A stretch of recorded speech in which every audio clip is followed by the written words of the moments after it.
Hello and welcome to the Wild Wild West podcast.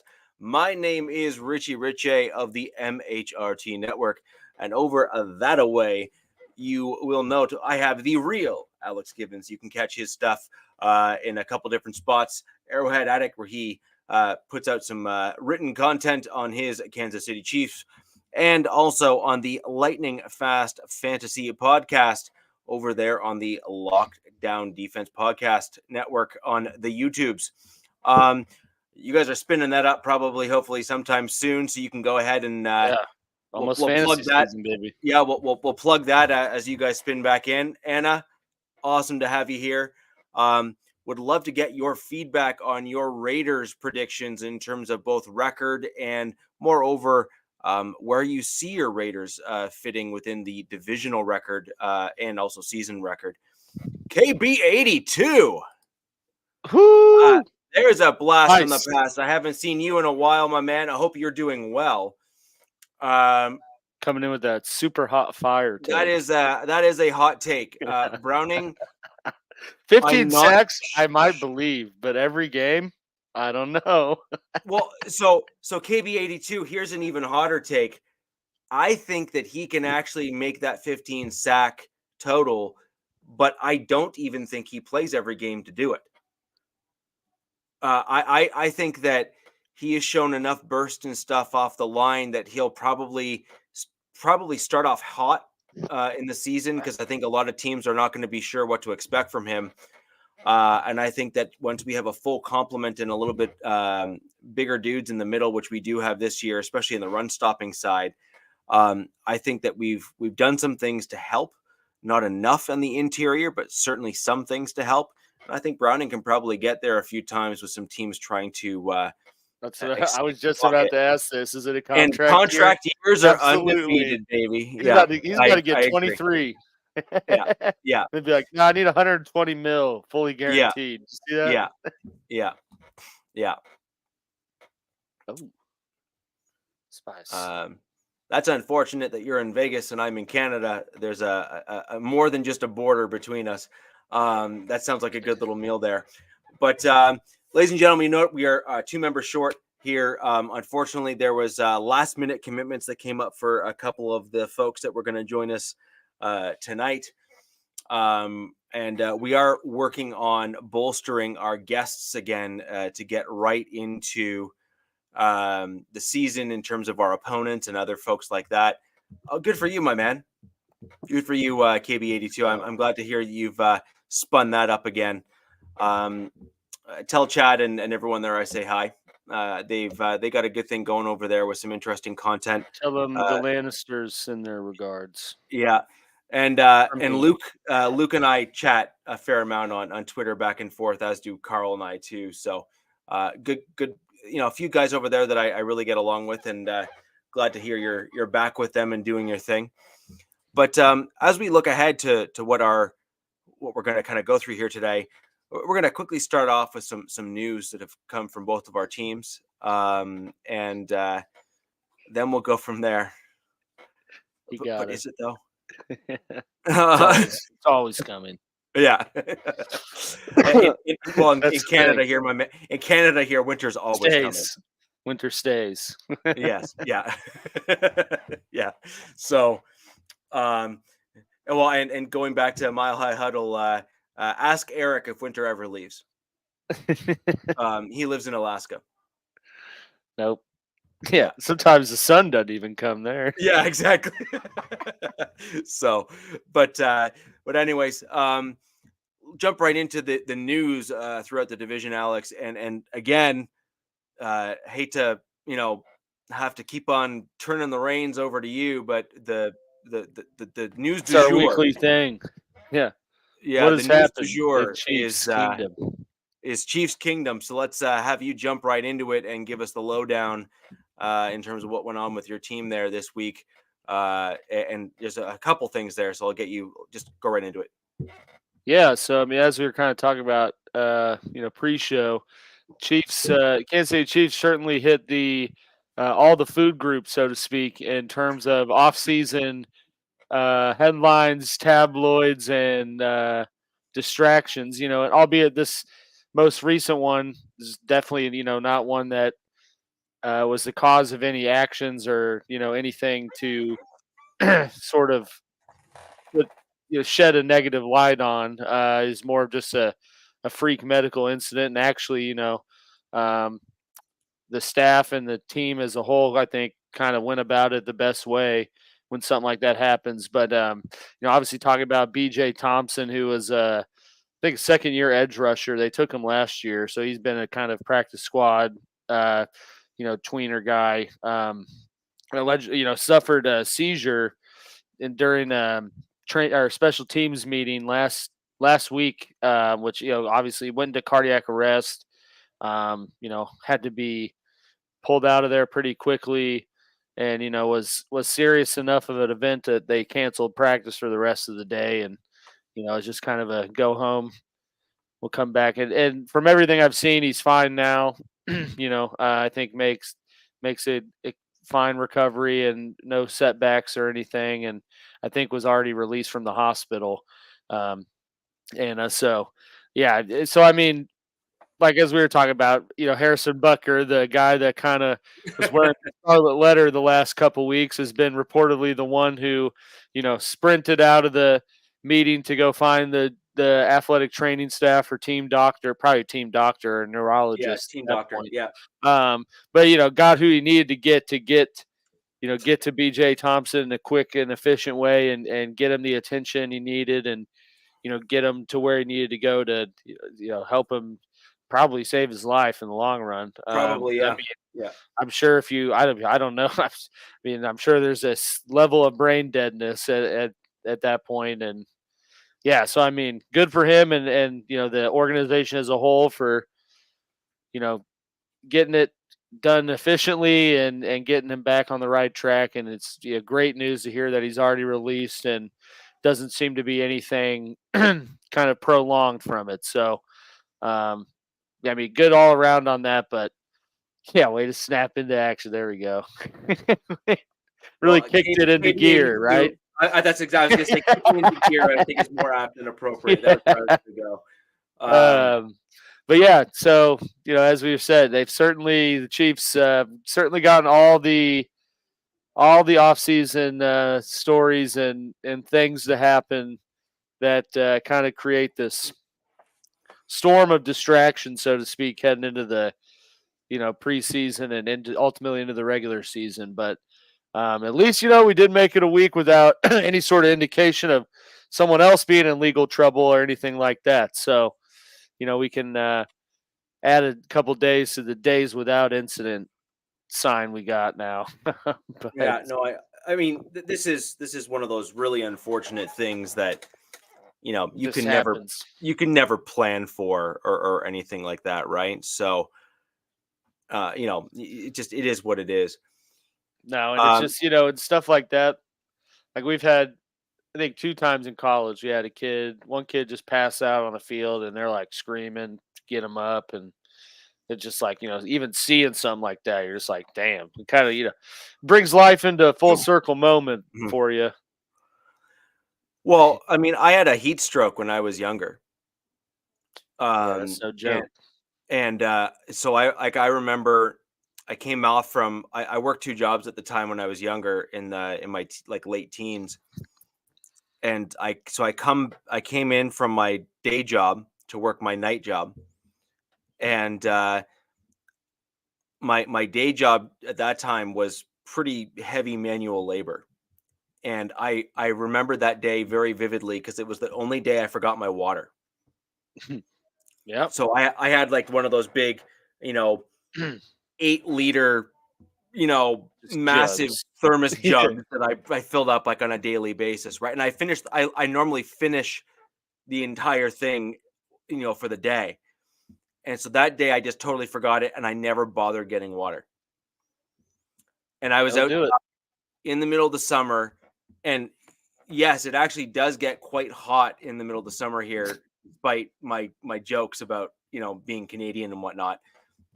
And so I think that day it was somewhere in the mid to high 80s. In the middle of a field, I was doing like nothing but manual labor. And then so I felt okay, but then they say it hits way after. They say you have a Yeah. 2-3 hour delay. And so I get to my other job and I walk in the door and I go to change into the uniform I had to wear. Yikes. And literally I could feel all like from the top of my head, it was like all of the blood just kind of like it was almost like all the blood like left my body. Damn. And I collapsed. So I hit my head on like a metal thing on the wall, broke it clear off the wall because 240 pounds is still 240 pounds. Yeah. Yeah. And Just a wrecking ball. yeah, and then I woke up like probably like 20 minutes later, and I kind of was like, "What the heck just happened?" Saw the damage, and then kind of like stumbled out of the room and kind of went to my manager at the time, and he's like, "Dude, you got to get gone. Like, Yeah. like you need to go, get well." You're making this. And Yeah. You stay here any longer, you're gonna make us liable. Get off. yeah, Get off like the just property. get out. And so yeah, but yes, it was a bad, obviously not a great experience for me, but I can certainly appreciate how stuff like that can come on quickly. Um, and I was going to take a lot more than that, KB, to kill me. But I am inevitable. yeah, yeah, pretty much. And so I can see these sorts of things, but what I'd love to know is root cause. Like for me, I knew what happened. I looked it up and I was like, da da da da da, no water, no this, no that, and it Yeah. is what it is, You right? got a trace source, Yeah, it's literally A plus B equals C, right? In my case, there, I knew exactly what it was. I'd love to know what the root cause is for your player to getting into the situation he was in. Yeah. Is this a medical history thing? Is this a side effect of like say medication or things of that nature? All of those sorts of things that can kind of lend themselves for what is obviously a young, healthy dude by all Yeah. accounts. Athlete. Yeah. Like he's like, we're talking elite level athlete. Like those types of dudes are just not meant They'll to usually just, have problems like this. yeah, Yeah. they just don't. Now, you get the odd guy like Corey Lindsley, for example, who has like the rare heart condition and that kind of stuff. Hmm. Um, but, you know, stuff like that is, just a fluke, right? The P chart. Yeah. The color. Gotta look Oh, that's like cool. water. Except the problem is that I had so little water that I wasn't even peeing, right? Because I had none, like zero. That's bad. Yeah. So, That's pretty bad. I'm not yeah, gonna lie. yeah, yeah. I am located in central Ontario, Mile High Salute. Central Ontario. So that's several hours north of Toronto. Do you think he's asking where we're physically at or where the other two are at?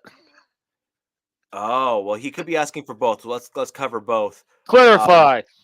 They heard that there were some Broncos fans coming and they ran. Yeah. Yeah. I heard him coming out. Yeah, Said Bo Nix is a goated. Alex is the brave one, and he's just willing to just stick through whatever. So, anyways, on that note, But yeah.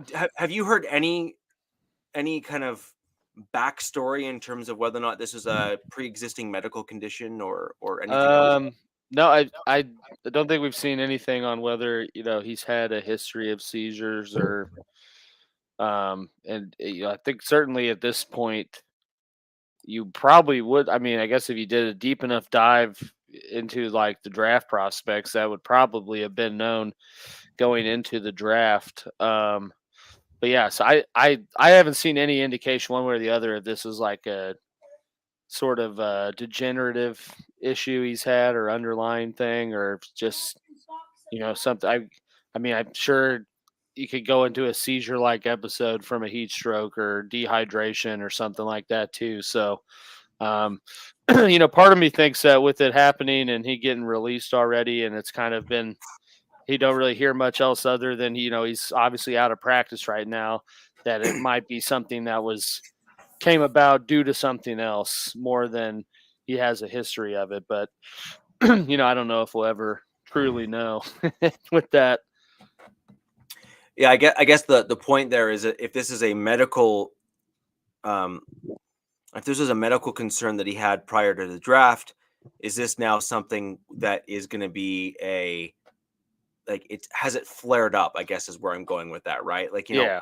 some guys have like dormant medical issues that are, oh, don't worry about it, I haven't had it in years. Well, guess what? The doors are knocking, right? And now the thing is back. So I wasn't sure if you knew if it was something like that, or if it was literally just a complete fluke incident, that they're still probably trying to get to the bottom of.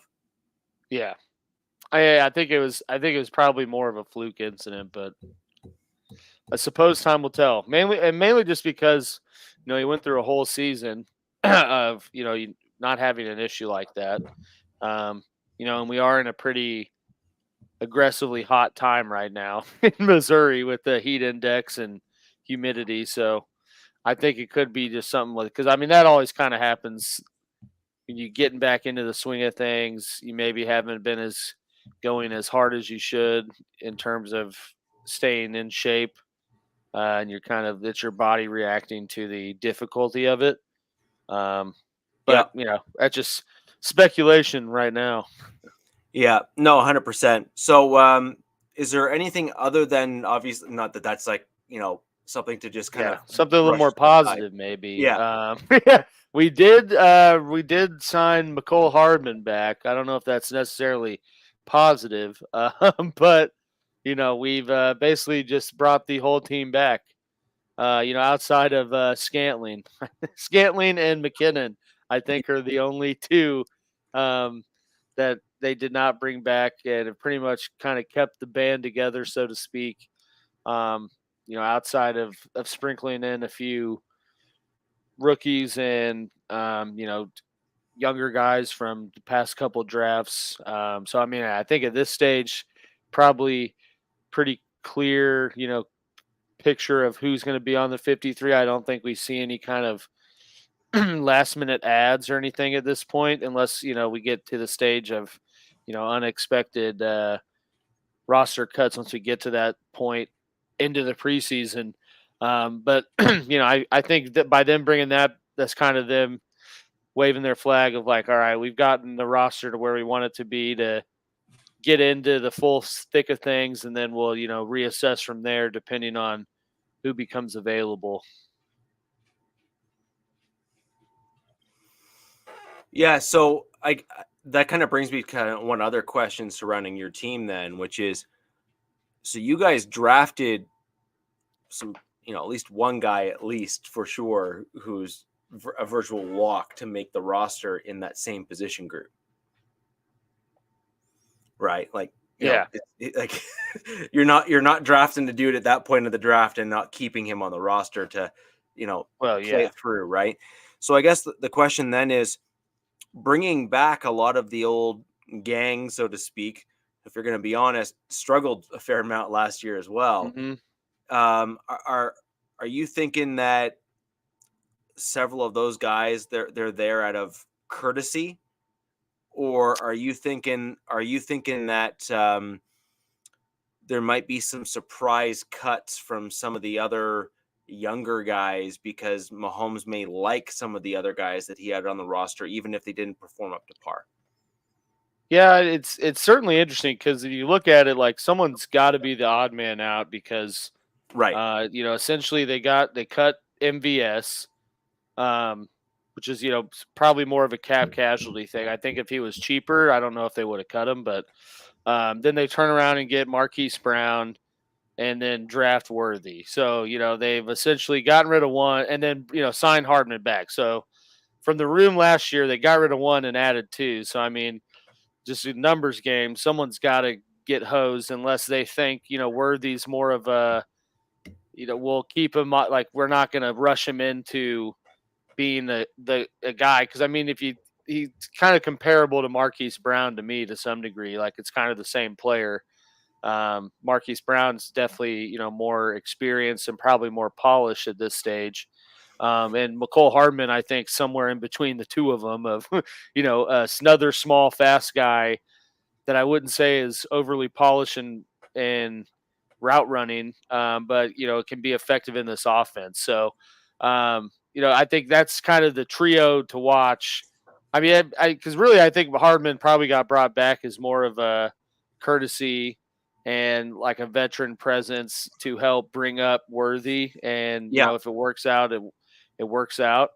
But I think looking at who else is there, Justin Watson's probably the one you would think, or even Tony. I mean, if Tony continues to be kind of a POS, they could end up cutting ties with him too.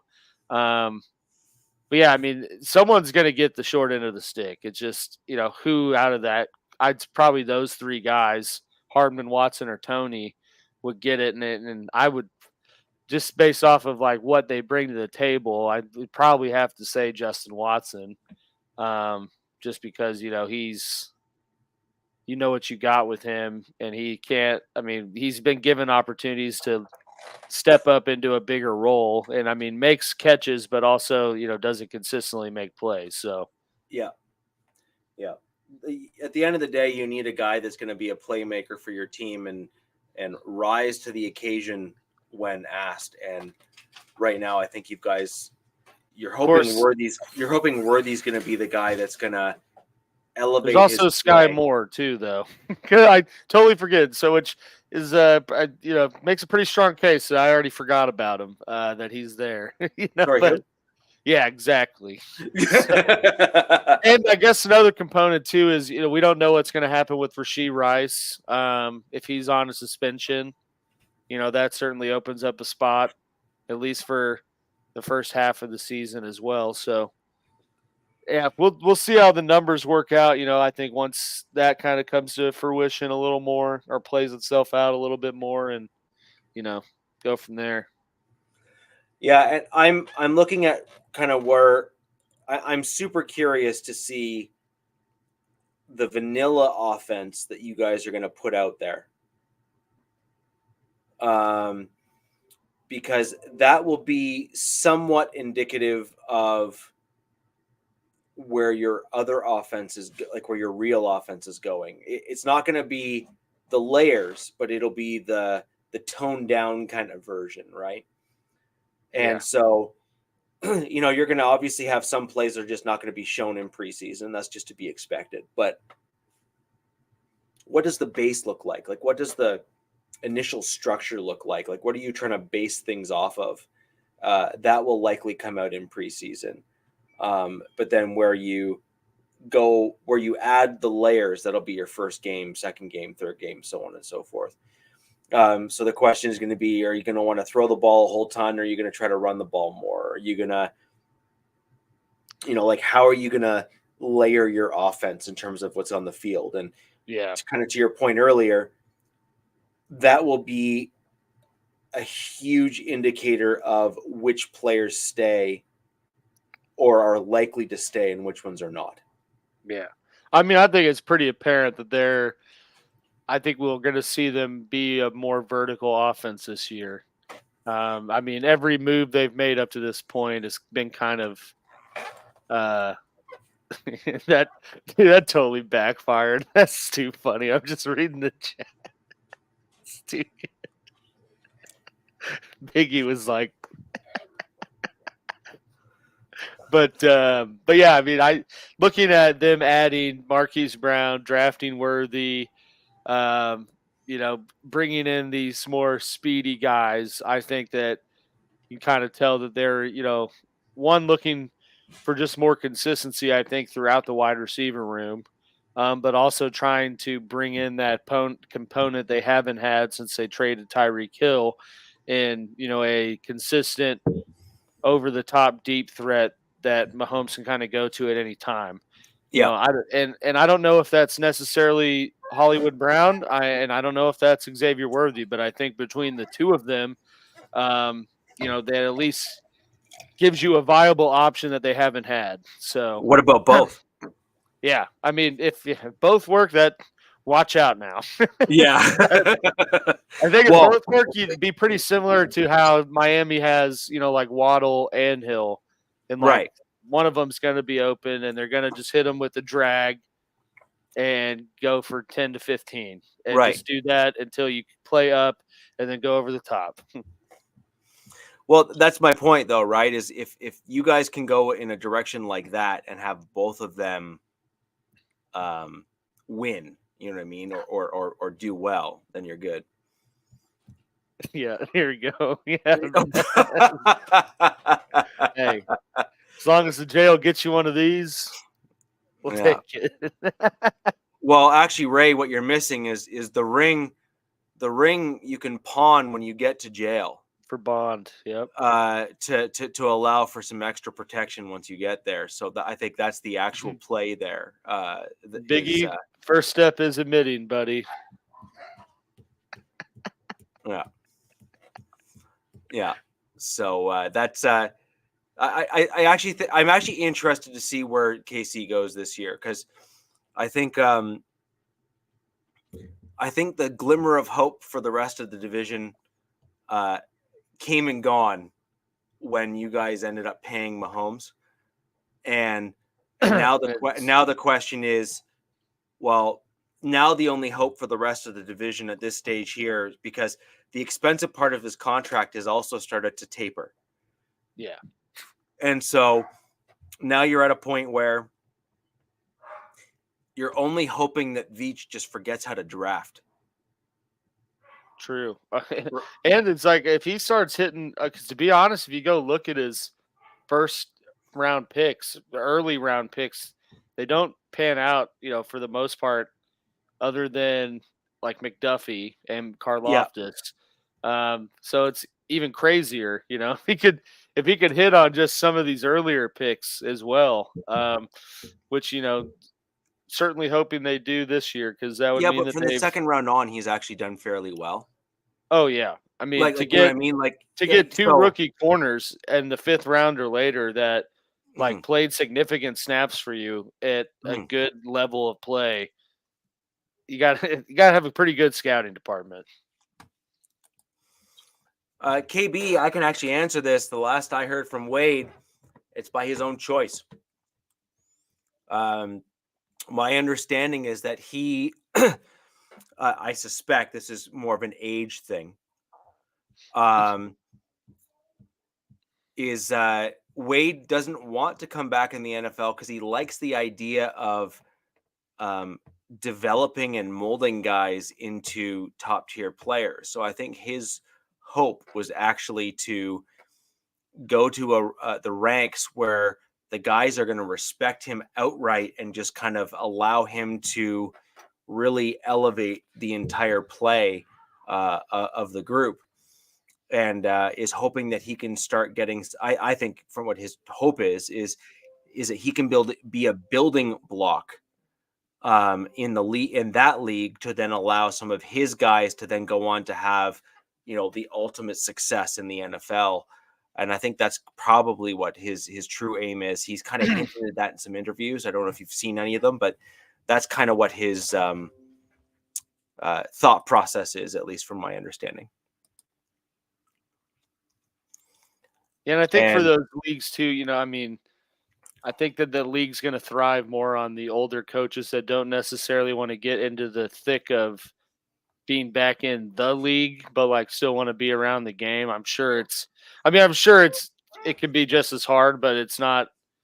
It's not. I imagine doesn't come with as much weight as an NFL job would, and I think that league's kind of pride itself on trying to be the development league for NFL for guys that don't necessarily make it through the initial wave of making out of the draft, because I've already seen Nakeem Butler, who was a guy, I think Arizona drafted him.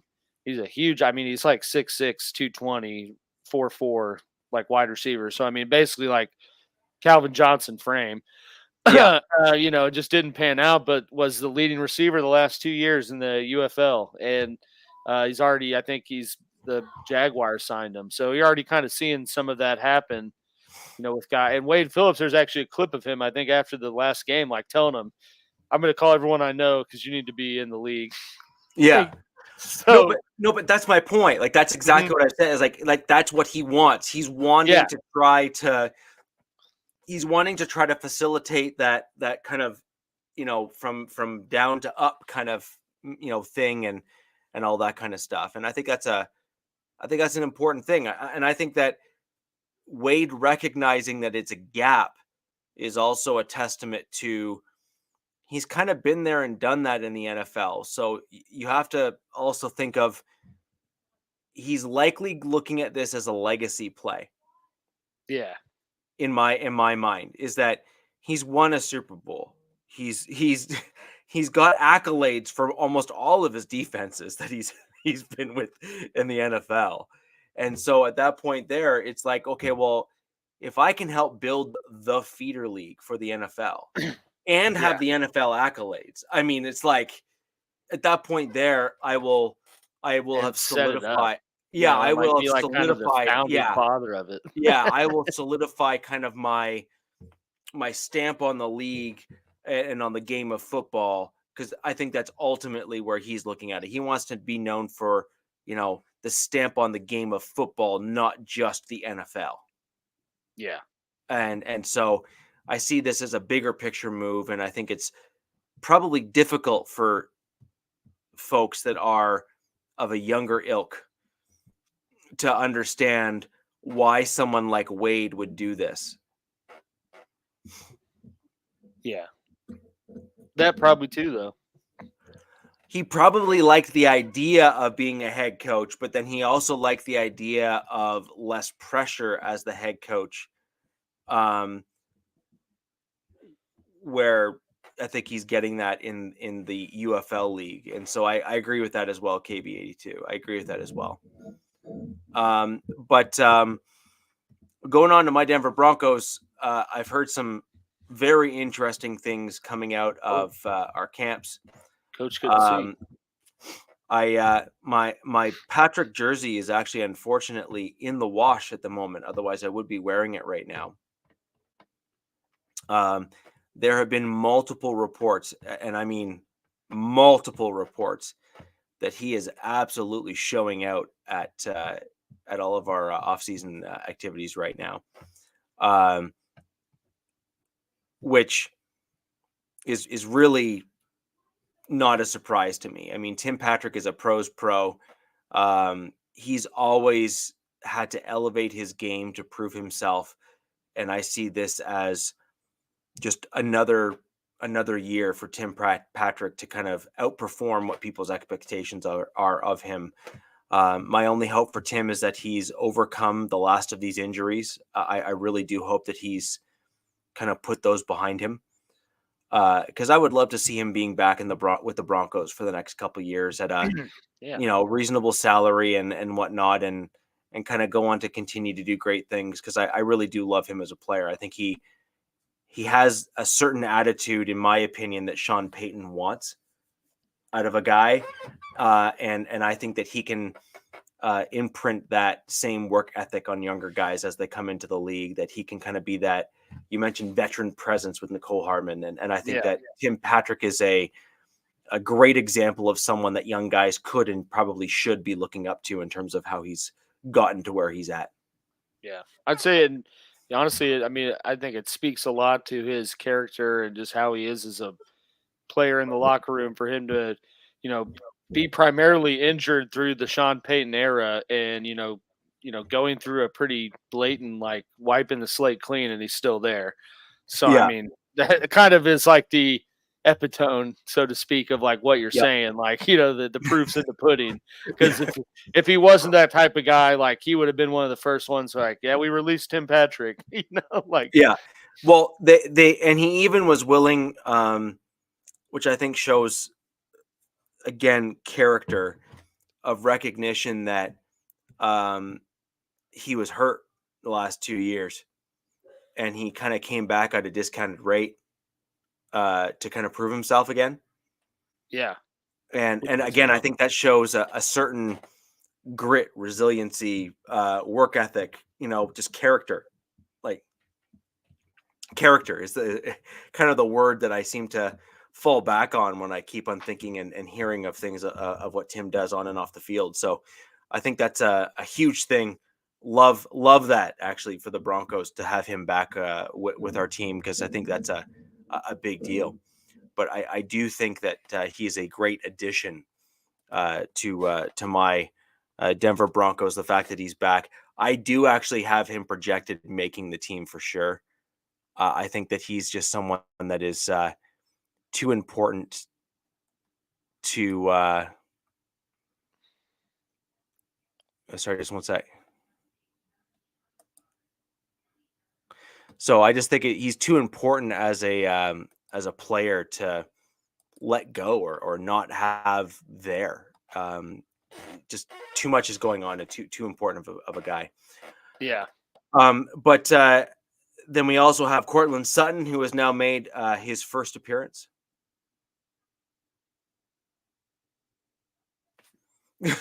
Yes, I agree. Well, see, Raider Zach, He I gets it. also I also appreciate that there's a recognition for divisional opponents. Even I think Tim Patrick has murdered every other team in the AFC West in at least one game. yeah, So pretty much. Yeah, like for sure. You know, there's sideline catches. The one thing that really has set him apart is he's got almost sneaky speed, because you don't expect a dude of his size to be able to run like he can. And what also separates him apart from other guys is he's got body control. And again, it's kind of a rare trait. Like it's I'm not trying to slander Roberts' new wideout on his team, but like Quentin Johnson, for example, um, no hasn't control. hasn't shown body control for his size. So he's got some routes that he can run, but they're the same routes. But he's not shown like the ability to recognize that there's a defender that's behind him, and if he twists to the left, he can catch the ball and not have the ball batted, for example, or something along those lines, and make the play. Tim Patrick just seems to intuitively understand this, and to Raider Zach's point, as a result, kills you like He's as the an dog. opponent, like absolutely kills you.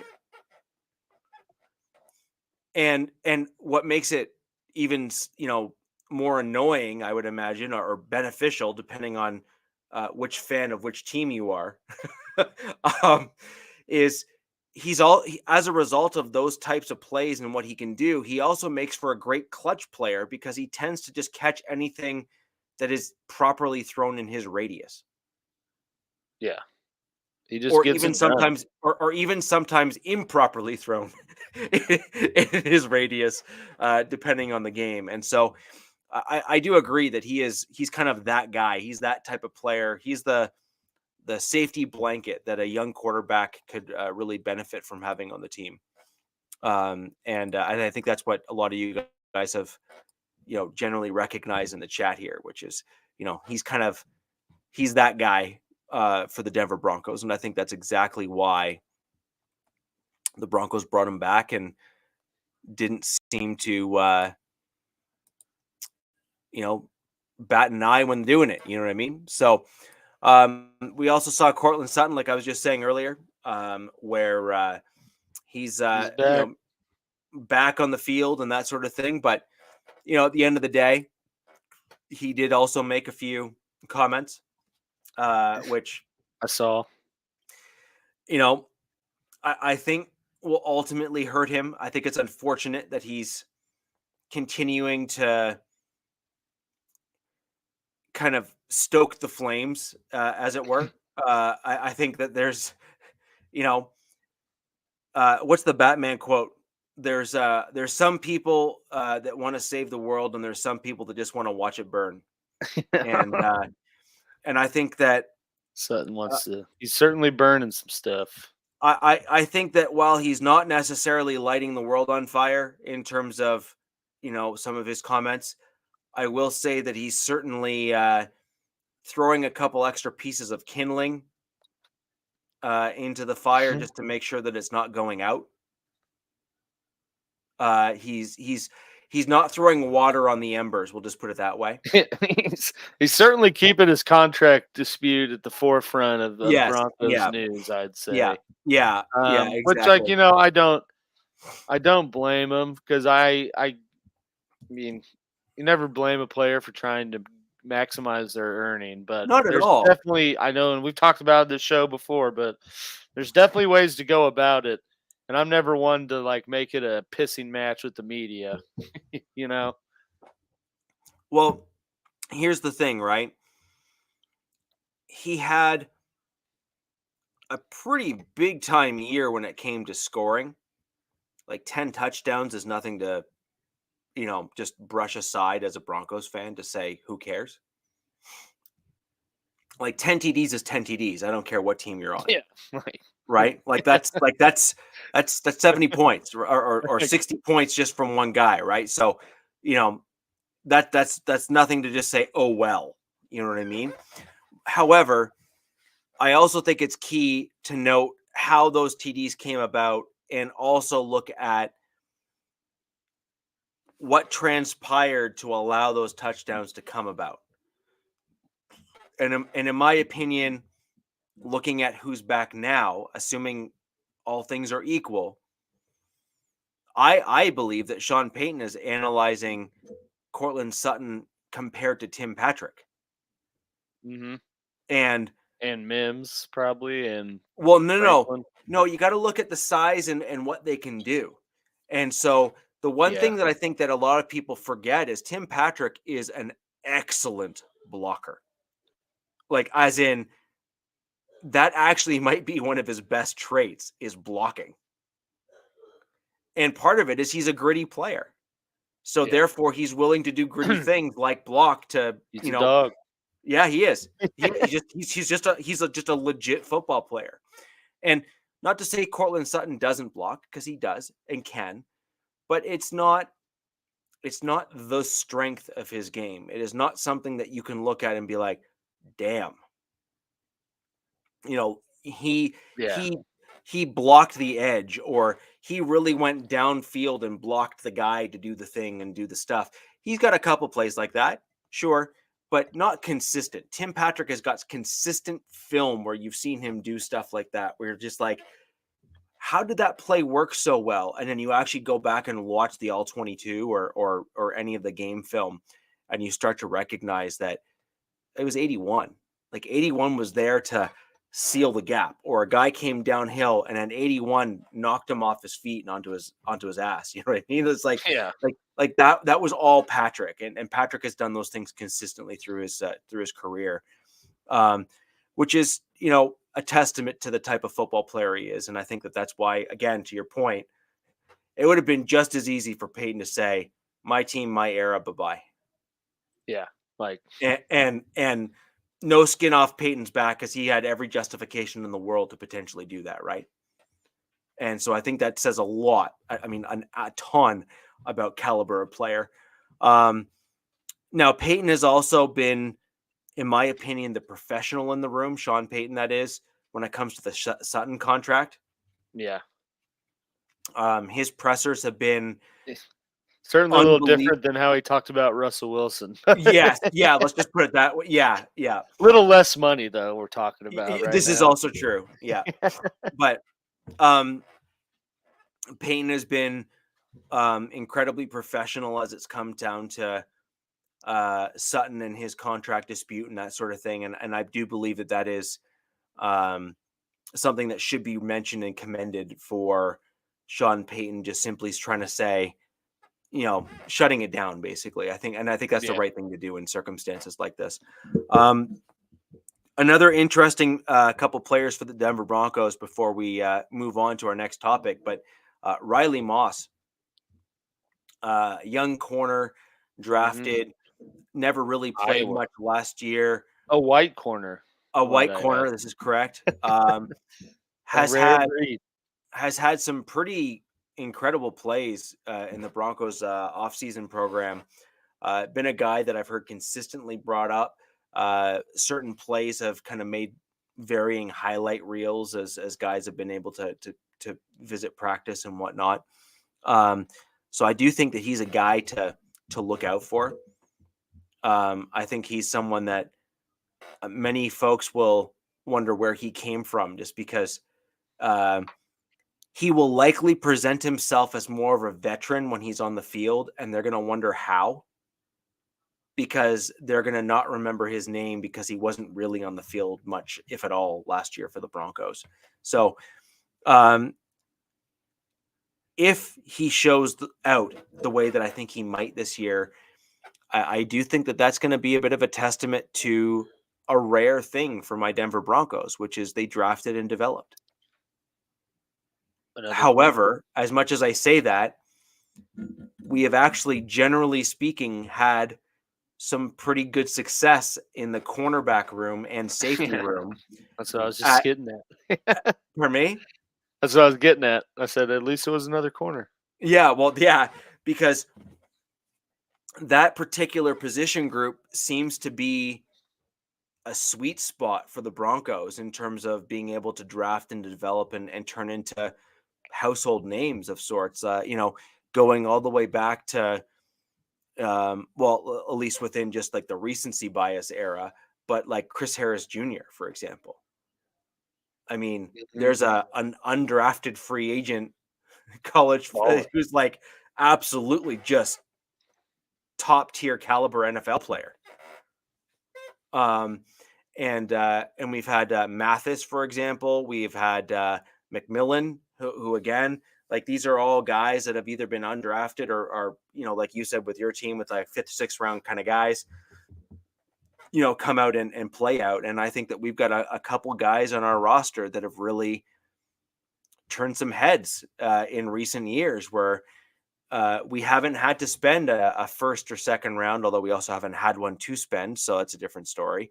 But, in terms of draft picks, to get guys to fill in those key positions that are typically you almost need to spend that level of draft pick in order to get, the type of player that fills those roles for the long term. Look at McDuffie, for example.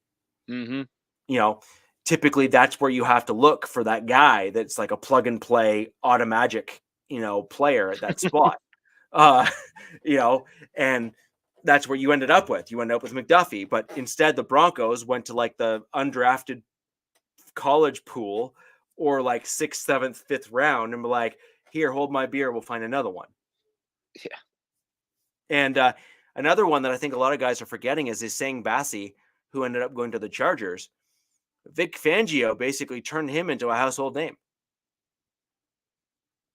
because he's like 6'1", kind of like 215 kind of body type, if I'm not mistaken, just off the top of my head, if I can remember kind of size and scale. Yeah. And Fangio put him in the slot. And big ass frame. He had the frame. Yeah, he held up beautifully, right? And again, this is, I think, where a lot of people forget, but like a visionary, like I do put Fangio in that category in terms of defensive coaches, saw Travis Kelce and other guys like him in the league and said, cool, I got an answer to that. Yeah. I got a dude that has some twitch to him, but he's also of a height and size that was good. Yes, Ray, Bassi was good for a good number of years, and then he got hurt. And there is a definite A versus B. It was undeniable. However, if you look at, assuming based on your photo, Ray, you're a Broncos fan, because I see Orange Crush in your handle there. That could mean anything. You could just unless that's Chargers fan trolling the Broncos here. It's a burner account. It's a burner account. It's Robert. It's Robert. Oh, it's Robert. There we go. That explains everything. But Ray, if you are a Broncos fan, which I do believe you are, because you've been on the show before, so I appreciate you coming back. Bassi was a very good corner for us for about a year and a half. Can you be more specific, Ray? Broncos or Chargers? As a fan, I think you're a Broncos. Yes. Yes, I am. But Bassi was very good under Fangio. He really was. And he had a couple games where he, had some problems, sure. But one or two games of not playing well doth not make a bad corner. That just makes a bad game. And so, I think a lot of the Broncos fans forget that Champ Bailey had games that he got burned too. I think a lot of other Broncos fans forget that, the best corners had games where they got torched because the right type of player went against them. And then they were able to go back, watch film, and correct themselves. But at the end of the day, and by the way, I'm not putting Bassi in that elite category of those types of corners, to be clear. But he did have about a year and a half, and then he got hurt.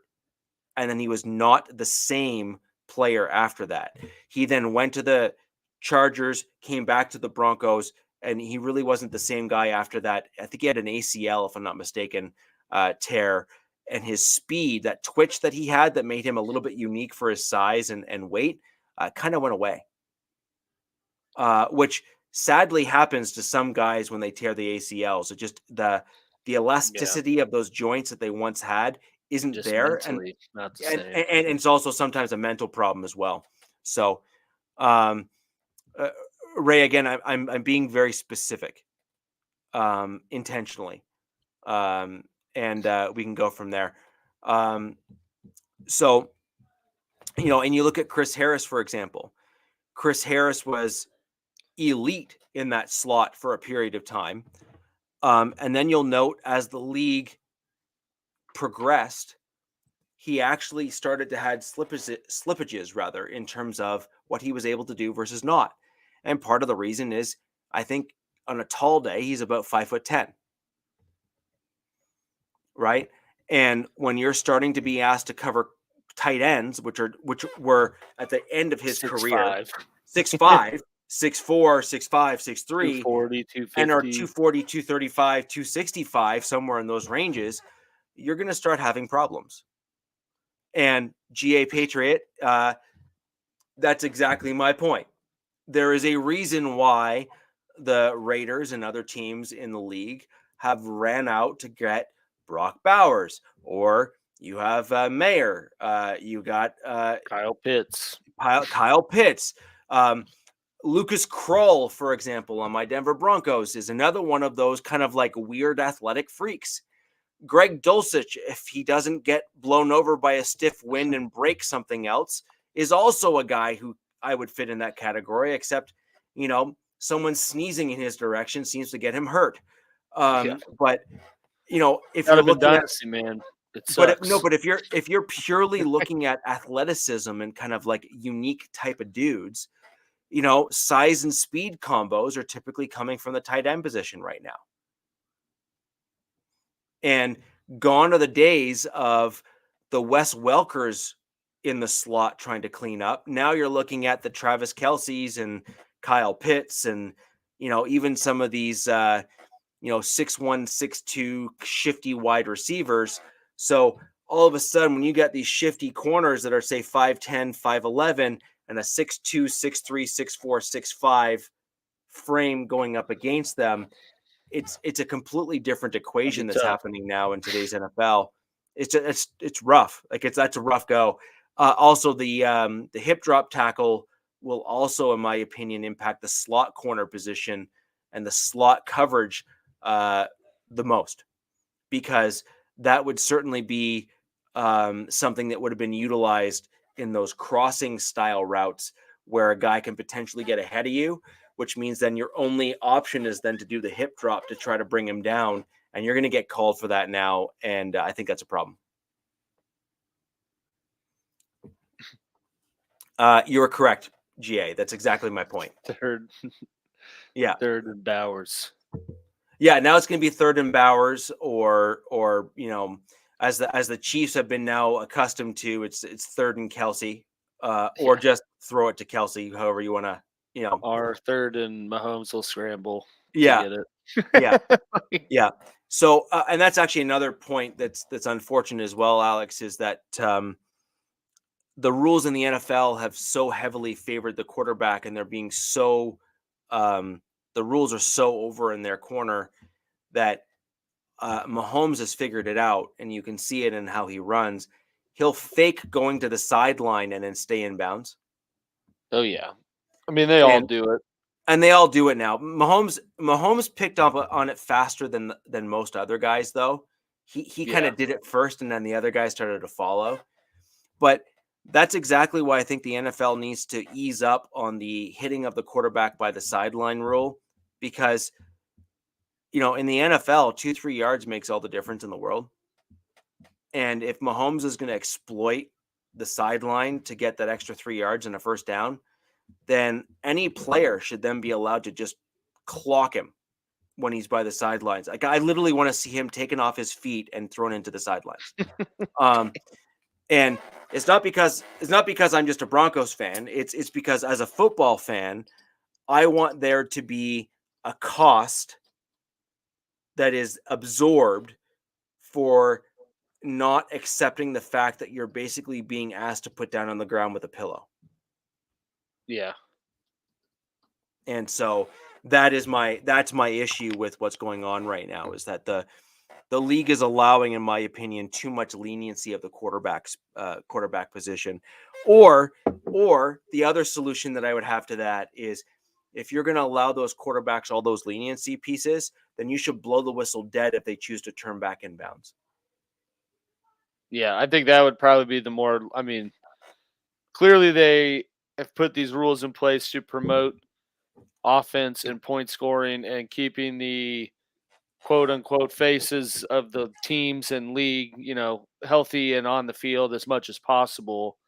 So I don't think that they would, change any sort of rule to promote the potential of more injury. But I do agree. Like, if I, it's also such a tough, like, it's such a subjective assessment of, then you get into, well, I thought this QB was going out of bounds, so I blew it dead when, they weren't, or vice versa. But, that's definitely not a bad alternative to what we've seen with some of these QBs that kind of take the rules to their advantage. And I'm sure they'll do it even more now with the hip drop tackle and all of that.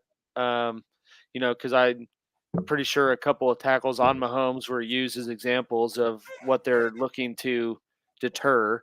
So, it's only going to push this narrative further. But I mean, I feel like we always see that every year where they change rules and then it's kind of slowly tweaked until it's just sort of part of the game. And we're kind of just, talking about it as more of part of the game than what needs to change with it.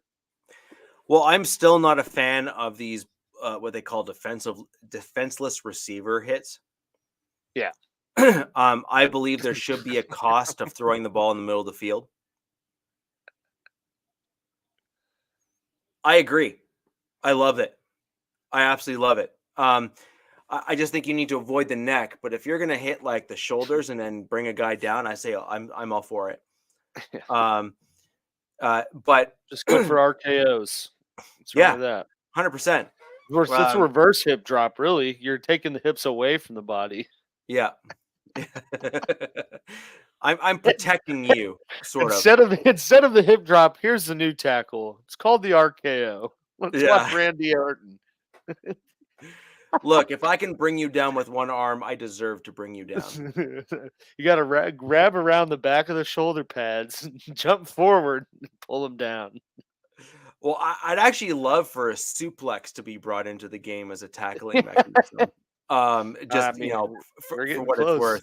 It's worth. But my big thing is, if you're going to outlaw such a relatively basic tackle at the NFL level, a hip drop, and you're going to overly protect the quarterback and allow quarterbacks like Mahomes and others that have the mental wherewithal to kind of like exploit some of the benefits that they get, there needs to be some kind of corrective action to enable player safety, but not take football out of the game of football.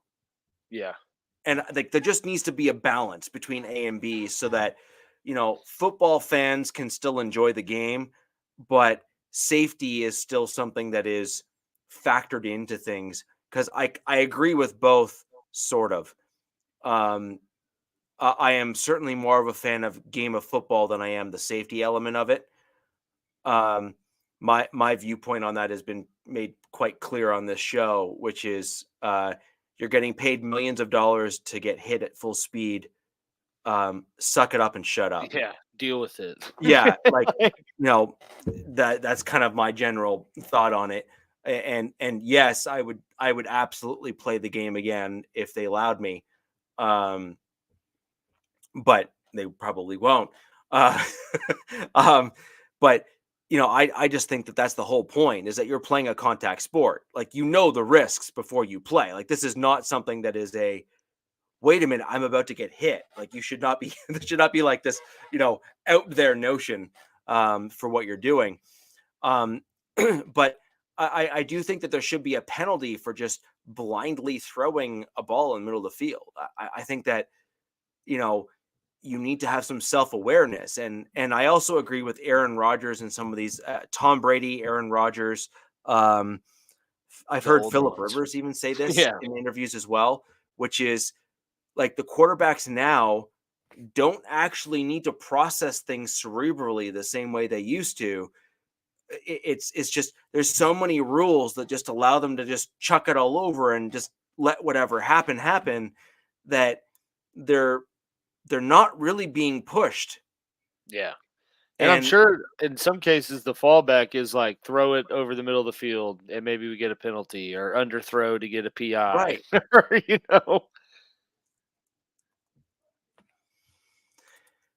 So I want to address this. When I played rugby, I used to do what's called a velociraptor tackle. And I'm pretty sure that they're not allowed in the NFL.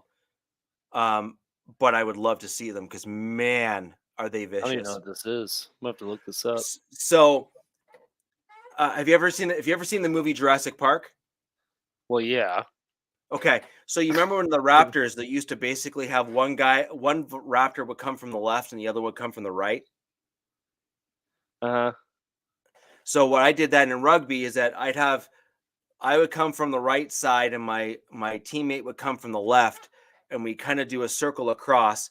I would go low to the legs and my teammate would come from the opposite side and cross tackle and go to the right. Oh yeah, that's absolutely illegal. Yeah. Oh, dude, yeah. That's called a high-low. That's most definitely frowned upon. Yeah, so we called those velociraptor tackles. Yeah, that's damn near splitting someone in half. Might as well just tie them to 4 ropes and push the carriages. I know, it was great. And what made it better is that on my team, the 2 guys that would do it were me and my counterpart on the other side of the scrum, who were both like 6'2" and like 240 and could run a 5-minute mile. Yeah, pretty good, pretty in shape. So needless to say, it caused damage. Yeah.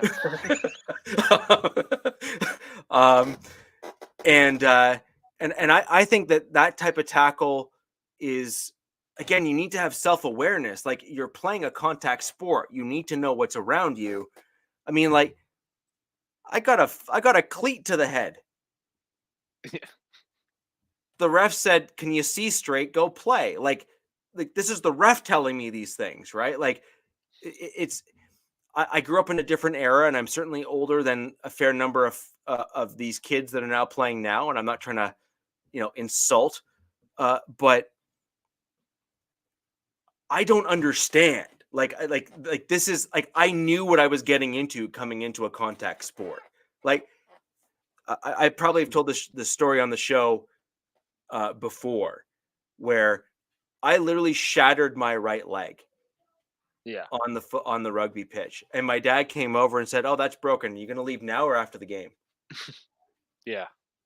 Right. Yeah. It was a different mindset back then. Like that's the mental mindset that I grew up with of my generation, right? Which was, walk it off. You have a broken leg. Can you still walk on it? Yeah. Like that was the question, and it was asked on directly, like as in like a serious question. Like it wasn't asked as like a joke. Like it was asked like very, very, very seriously. Very, yeah, to the point. Yeah. Like, Yeah. we going You know, now or what? yeah, like, now or later, like, you're gonna wait for later. Okay, cool. That's just to be expected. Like we're cool, and that's normal, right? And I think that's like, I'm not saying it's a good thing, but I'm not saying it's a bad thing either. I'm saying that I think it's important that as young men, as you're playing these sports, that you're pushed to toughen up, because as you toughen up and as you go through the sporting world, you're more likely to be able to um, stay healthier when you're not looking to potentially get off the field because you got a scratch, for example, right? And so the old saying where if you perceive yourself as a hammer, the only thing you're going to see around you is nails.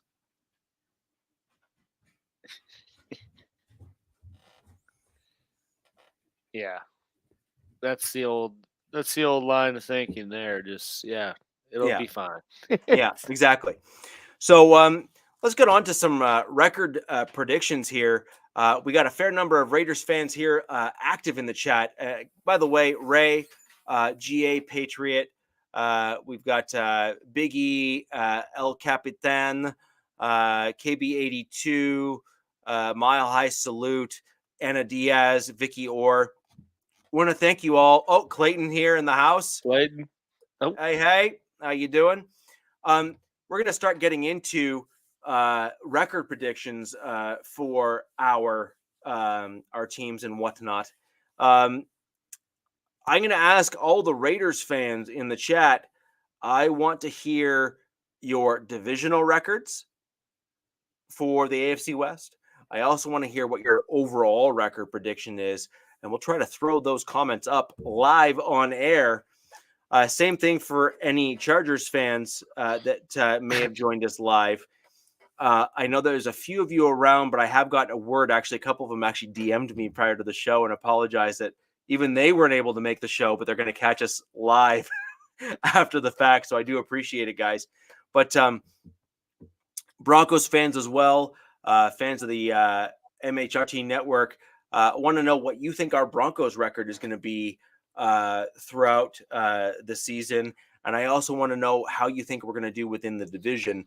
Alex, as the reigning Super Bowl champs, I am going to allow you to go first because I think that is appropriate given circumstance. How kind. And I'd like to know what you think your Chiefs will do in the upcoming season. And then I will go second there since I actually showed up. Yeah. Yeah, you have that right, I'd say. Yeah. Yeah. So yeah, I mean, just getting into looking at the Chiefs schedule. I think I missed the show that we went over the schedule release. But it's kind of the same story every year, especially once you start being successful as the Chiefs have been, and getting to where they've gotten in terms of Super Bowl wins or being in the hunt. They definitely don't have an easy schedule. And, their first two games, starting the season off playing, a rematch of the AFC Championship game with the Ravens. And then, week 2, play a presumably fully healthy Bengals team, with Joe Burrow. And that's going to be tough. Tough. The one upside is both games are at Arrowhead, which they always that brings at least some component to it. But certainly 2 tough games to start it off. And then they get into a stretch of they play the Falcons. Alex, just real quick, want to give a shout out to Houday Baby, friend of the show. He is the man with the hat and the Bengal stripes. Yeah, the man with the plan. Great dude, great guy. Has his own podcast where he talks about his Bengals. But as we get closer to the AFC North stuff, and we're going to try and get some more guys on the show, I'm going to try to get him on to talk about the Bengals because that's going to be a huge game. Oh yeah, that'll be epic. Yeah, week 2, and I think they did it because traditionally they've played the Bengals later in the late. year. And these Yeah. past, couple, like last year was Mahomes versus Browning, which, you obviously can't account for injuries, but I'm sure they put it early thinking we'll get Mahomes Burrow, barring some very unforeseen circumstance. We should Yeah. have Mahomes Burrow. But yeah, so I mean, talk about a really tough, 2 opening weeks.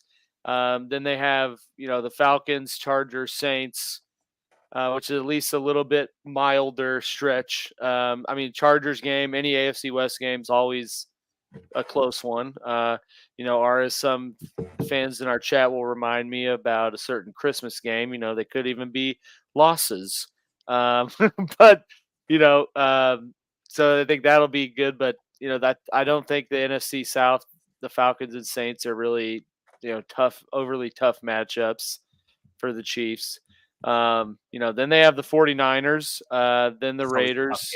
That's always a tough game. Then Raiders week 8, then Broncos, then Bucks, then Broncos, Bills, Panthers, Raiders again, Chargers, Browns, Texans, Steelers, Broncos week 18. So I mean, reading some of the opponents, I mean, really the only easy games are the NFC South games, and that's just going off of what you can at this point of the season.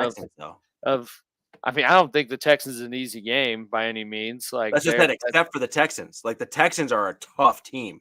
Yeah, no, I mean that's what, like, outside of the NFC South, all of these teams are going to be tough.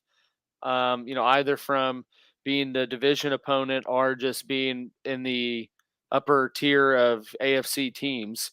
But I mean, I think given the track record of Reed and Mahomes and what they've been able to do as long as they've been healthy and paired together, yeah, they do have multiple quarterbacks. You never know. We might get the Penix show.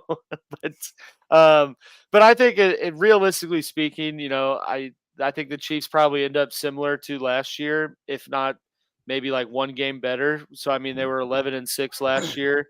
I think you probably look at a realistic range of, being an 11 win team or a 10 win team. Damn, little tongue twister. Just because I think, they will probably lose some of these tough matchups, in the final minute. I don't think they'll get blown out by anyone by any means. Outside of maybe an occasional trap game. I guess that does happen at least once a year.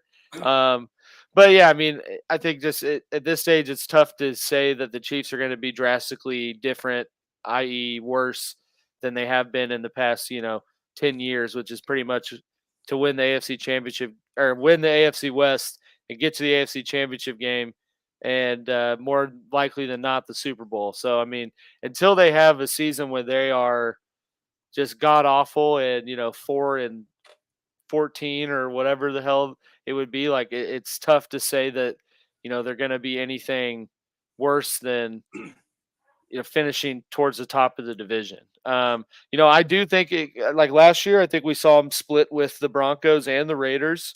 I think they beat the Chargers twice, but I think we probably see a pretty similar layout across the AFC West again. And that will probably split with. I think they'll sweep one team. I don't know which one that'll be, and they'll probably split, with the other two. Just because that's how these games go. Like they're always close. Those are always the best games to watch. I guess they're close unless they're Christmas Day, or even the one in Denver. A few weeks before that. But yeah, I mean it's tough to say that they're not going to be as competitive as they have been with the moves they've made and just the fact that they got Andy Reid and Patrick Mahomes. No, I think that's fair. I see the Chiefs and Broncos splitting the division basically equally, like in terms of one win, one loss. We can ebb and flow in terms of where that lands, and this is assuming everyone's healthy. Right? Like this is assuming that there's health across the board. Obviously without health, you can't, it's difficult to predict kind of where things land and who steps up and who doesn't and that kind of stuff. But I think if we're going to be kind of even keel, level headed, take our respective team colored glasses off, properly. I mean, if you're going to be honest, 3 years running now, the Chiefs have only beat the Broncos in most games by a field goal almost 100% of the time. And then we beat you guys once last year, right? So, and at any given moment, one of those games could have gone differently if the Broncos just, decided to have a competent offense at some point. And I think that's just an example. I'm not even trying to make excuses. Like, obviously we lost kind of fair and square, but I think if you're going to look at it honestly, defensively from the Broncos perspective, we certainly have kind of kept the Chiefs within a box, so to speak, which is a good thing because a lot of other teams haven't been able to, right? Like that's you know what I mean? That's just no, absolutely. And like I said, those I think those games are always close. I mean, like the Raiders embarrass the Chiefs and they go on to win the Super Bowl. But I mean, the AFC West games are always just so close because of the familiarity and just the history that it's just, that's why I was saying it's hard to like say, they're like crapshoots almost. Yep. You could have the Chargers picking in the top 5 and the Chiefs go to win the Super Bowl, and you wouldn't have known that they played twice in both games, came down to the final drive. Yeah, exactly. Yeah. Or, the Broncos are a 5-win team and the Chiefs go on to win the Super Bowl, but yet both Chiefs games came down to a game-winning field goal. Yeah. And I mean that literally in many cases. Like, it came down to a game-winning field goal, right? So I think that says a lot about the division and the strength of the division. I also think that, Alex, we've been doing the show long enough now where we actually have some history in terms of, multiple seasons, multiple off seasons, multiple looks and feels. Really makes it really interesting, if I'm going to be honest. Like, having, you know what I mean? Like, how it kind of progressed. It's one of those super fun things about doing a show like this with, friends and divisional opponents, right? Which is you get to analyze stuff and be honest, in terms of analyzing stuff. I think that our teams, despite our splash moves a few years ago where you were thinking things would be better, I think if we're going to be honest in terms of what we've seen the last offseason here, I think that there has been a real narrowing of the division. And that is in large part because we've seen some unsexy moves take place this particular offseason. You saw a lot of linemen, linebackers, running backs, the building blocks of a solid team, rather than we got a wide receiver. He runs a 4.3. Getting the flashy wide receiver, or the flashy QB, the flashy corner, or whatever. You've seen all of our division kind of go for the hog mollies in the in the offensive line. We've seen interior D linemen. We've seen just the less sexy positions be backfilled within the division this offseason, including the draft, I might add. Yeah. Right. I mean, point proven. Look at the Chargers, picking 5, take a left tackle. When they didn't really need one, but that is, I mean, the quintessential building block to, having sustained success is the pieces around the flashy player. Right. And to Raider Zach and GA Patriot here, to kind of to their point, I'm going to put aside your rando names for the other teams. The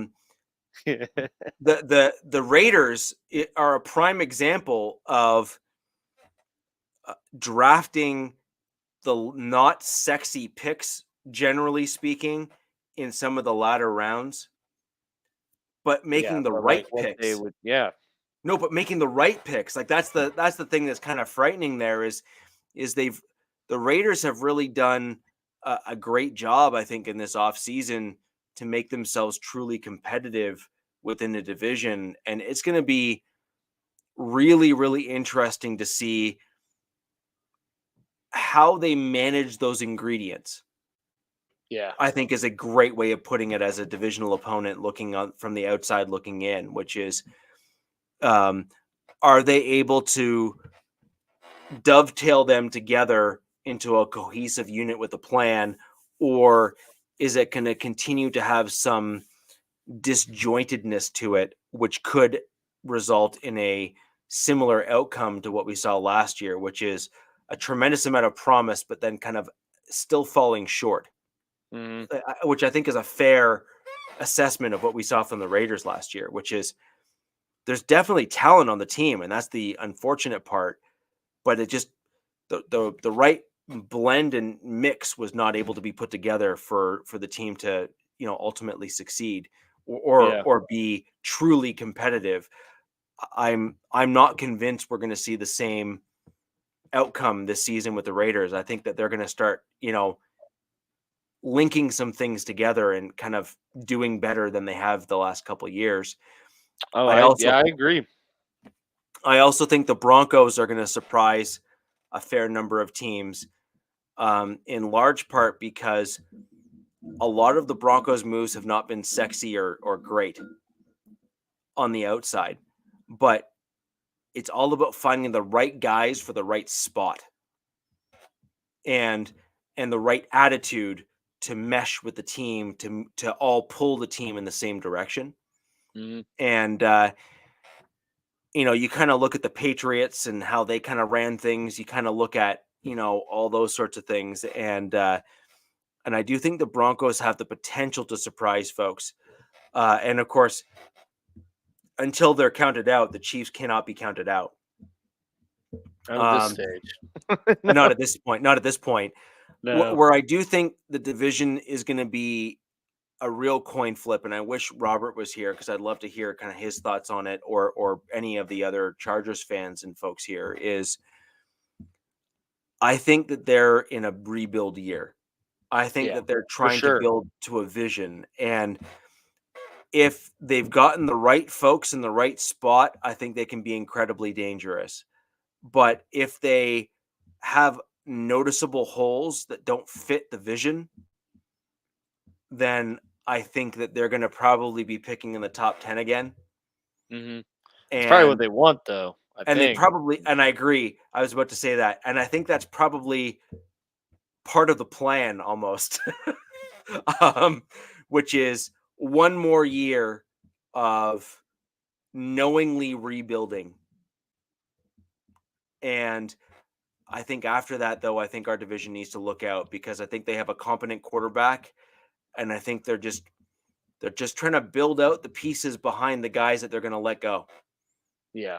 I think your Bosa is gone next year. I think you got a couple other dudes that are going to be gone, but they're going to refill those cupboards next year when they have a top, whatever pick. And I think we need to be careful. Yeah. I think with the Chargers, I think you're right that a lot, but I think it's also more of a, they got rid of who they needed to get rid of from a cap standpoint, and they're like, let's see if bringing in Harbaugh and changing the culture, so to speak, like get something different out of this core, and maybe we end up being, a little more competitive than we have been or in the hunt. Our, perfect scenario, like they're somewhat competitive, but not really. And like you said, picking in the top 10 and continue building. Um, but I think with the Chargers, there's got to be at least a little sense of urgency just because they've already paid Herbert. So, you're kind of like you're in that realm a little bit, but you kind of He's have to rebuild. undeniably talented. Yeah. Like he is undeniably talented, and if they don't do something when he is there, it will easily be. I mean, and this is as an But they AFC kind of West. did the same thing with Philip Rivers. I mean, he was always a talented QB, and it was like they just never really seemed to be able to do much to build around him other than, when they had LT and him and Gates that, that stretch of like 03 to whatever, where they, made it to the championship game. But it just like, there's never seems to be a consistent vision of what they're trying to do to like sustain success. Yeah, but they've never truly had a coach like Harbaugh.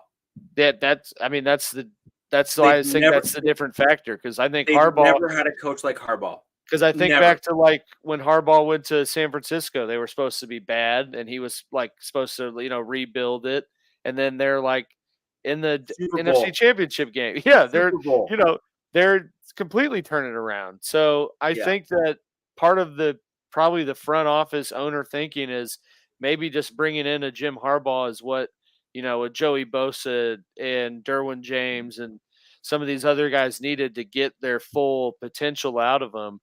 And we can change things. But I just, looking at the people they've brought in, it's just tough to say that they're going to be,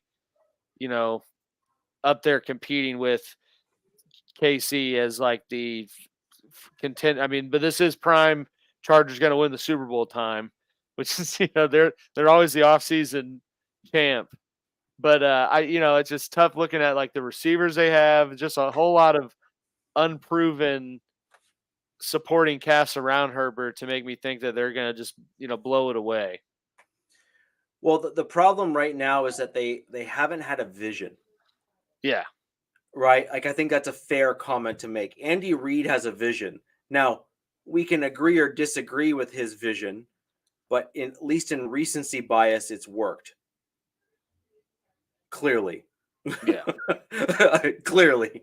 But he also has a competent GM, which, in my opinion, if I'm going to be blunt, is acting as a backstop for Andy Reid.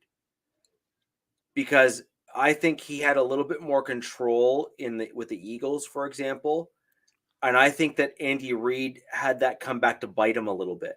Because I think Andy Reid is super, super good at designing an offense. But I think he's almost a little bit too hyper-focused on building an offense and doesn't necessarily focus enough on a more balanced team. And I think that Veach is the perfect like yin to yang for Andy Reid, which is I think so too. He's basically holding Andy Reid to account from a GM perspective. And it's a great pairing, clearly. You know what I mean? It's just, as a fan, I hate to see it as a blue and orange Broncos fan here, but I mean, it's a perfect pairing between GM and head coach, where the offensive kind of visionary approach works, but you need the guy to kind of backstop it to say, no, you're not doing that. No, you're not doing that. Or yes, I agree. And you need the voice of reason, and I think that Veach is that voice of reason in the Chiefs organization when it comes to a draft and team building perspective. And I think that that's a good thing for your team. Similarly, if I look at the Raiders, I think that Gruden had a certain vision, but I think that he needed somebody else to help him work to build the vision, if that makes sense. Yeah. Where you saw what he wanted to do, and I actually love what he was trying to do.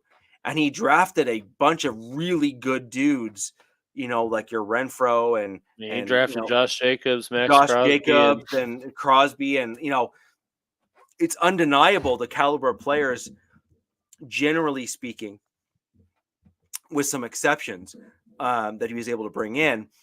But I think that he was looking too hard in a singular vision without someone to backstop him. And I think he needed the yin and yang to truly do what he wanted to do.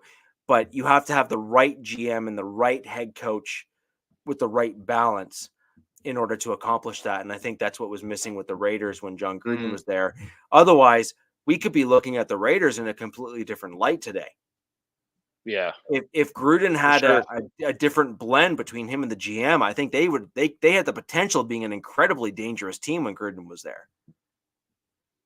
I mean, they made the playoffs. So they made the playoffs and did a whole bunch of other things, but they were always just missing like an ingredient or or the draft player that they got in the first round just like didn't hit, or Yeah.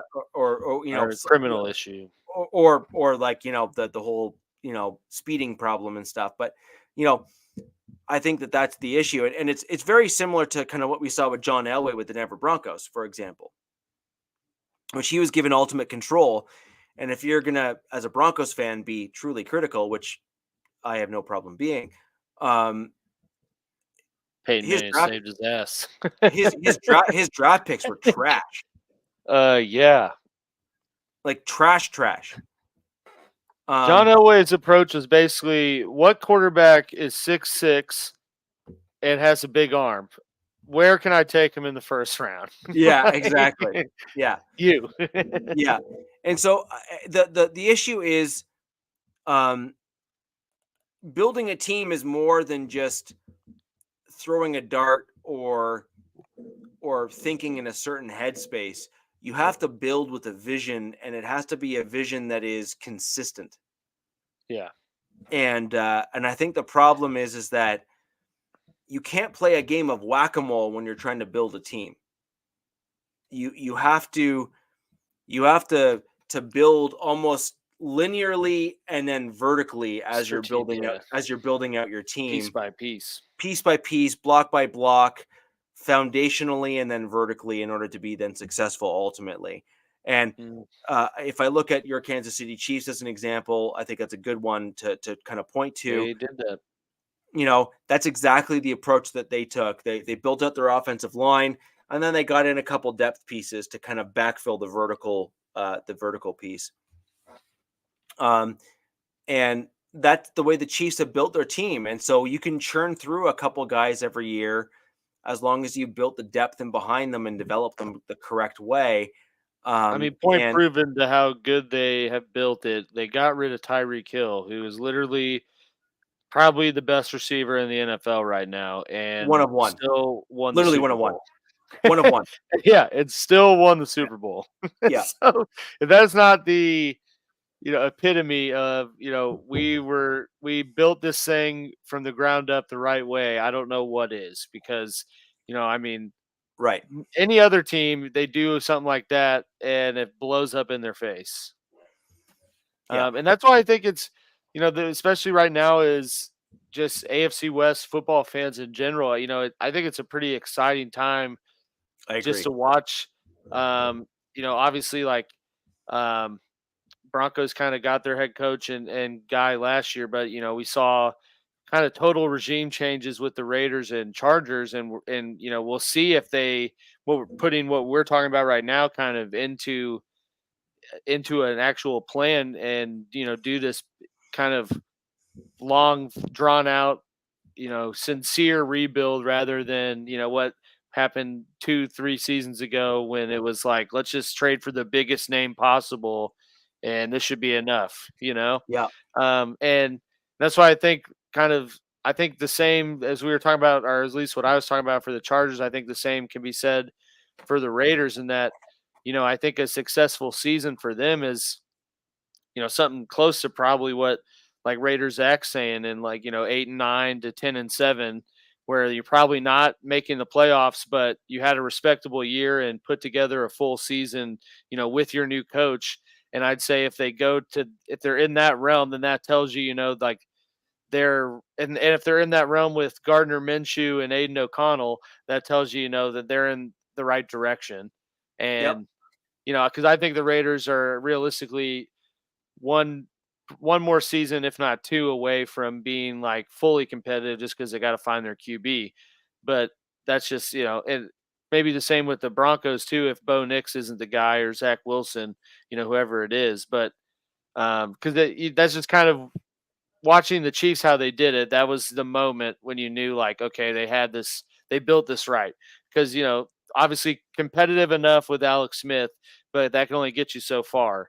And they knew, like, okay, we built this like elite championship level roster. We just need our guy at QB.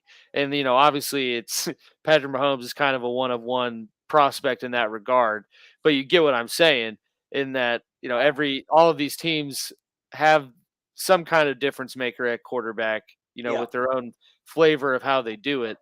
And so that's just that's the kind of the final piece de resistance, or for doing your rebuild, is like you have their roster in place, and then when the time's right, you get your guy, and then it's you're set up for quite some time.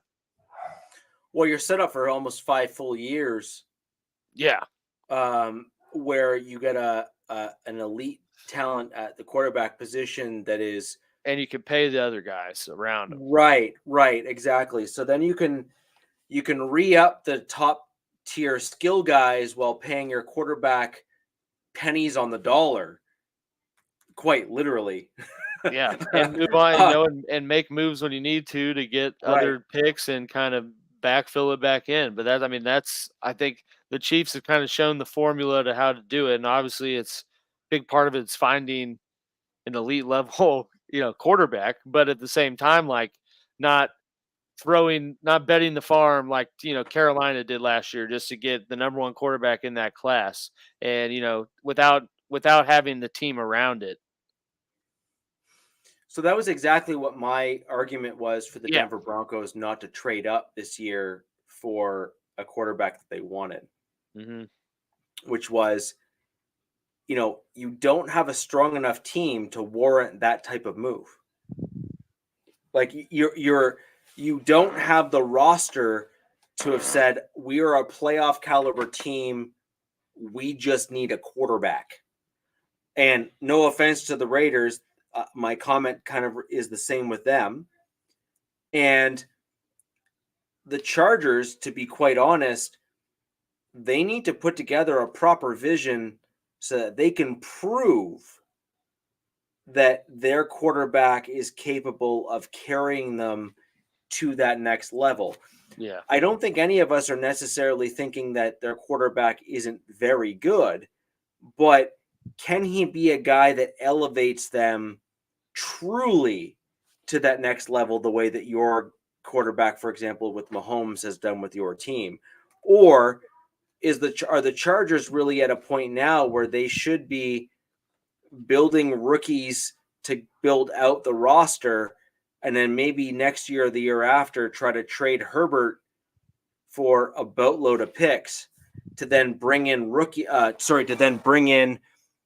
capital to then go after and target a rookie that they believe can actually kind of do almost what Mahomes did for the Chiefs, which is get us to a playoff team, but then trade Herbert to get all the picks and trade some other guys to maybe get some more picks, and then package them up to go high to get our quarterback.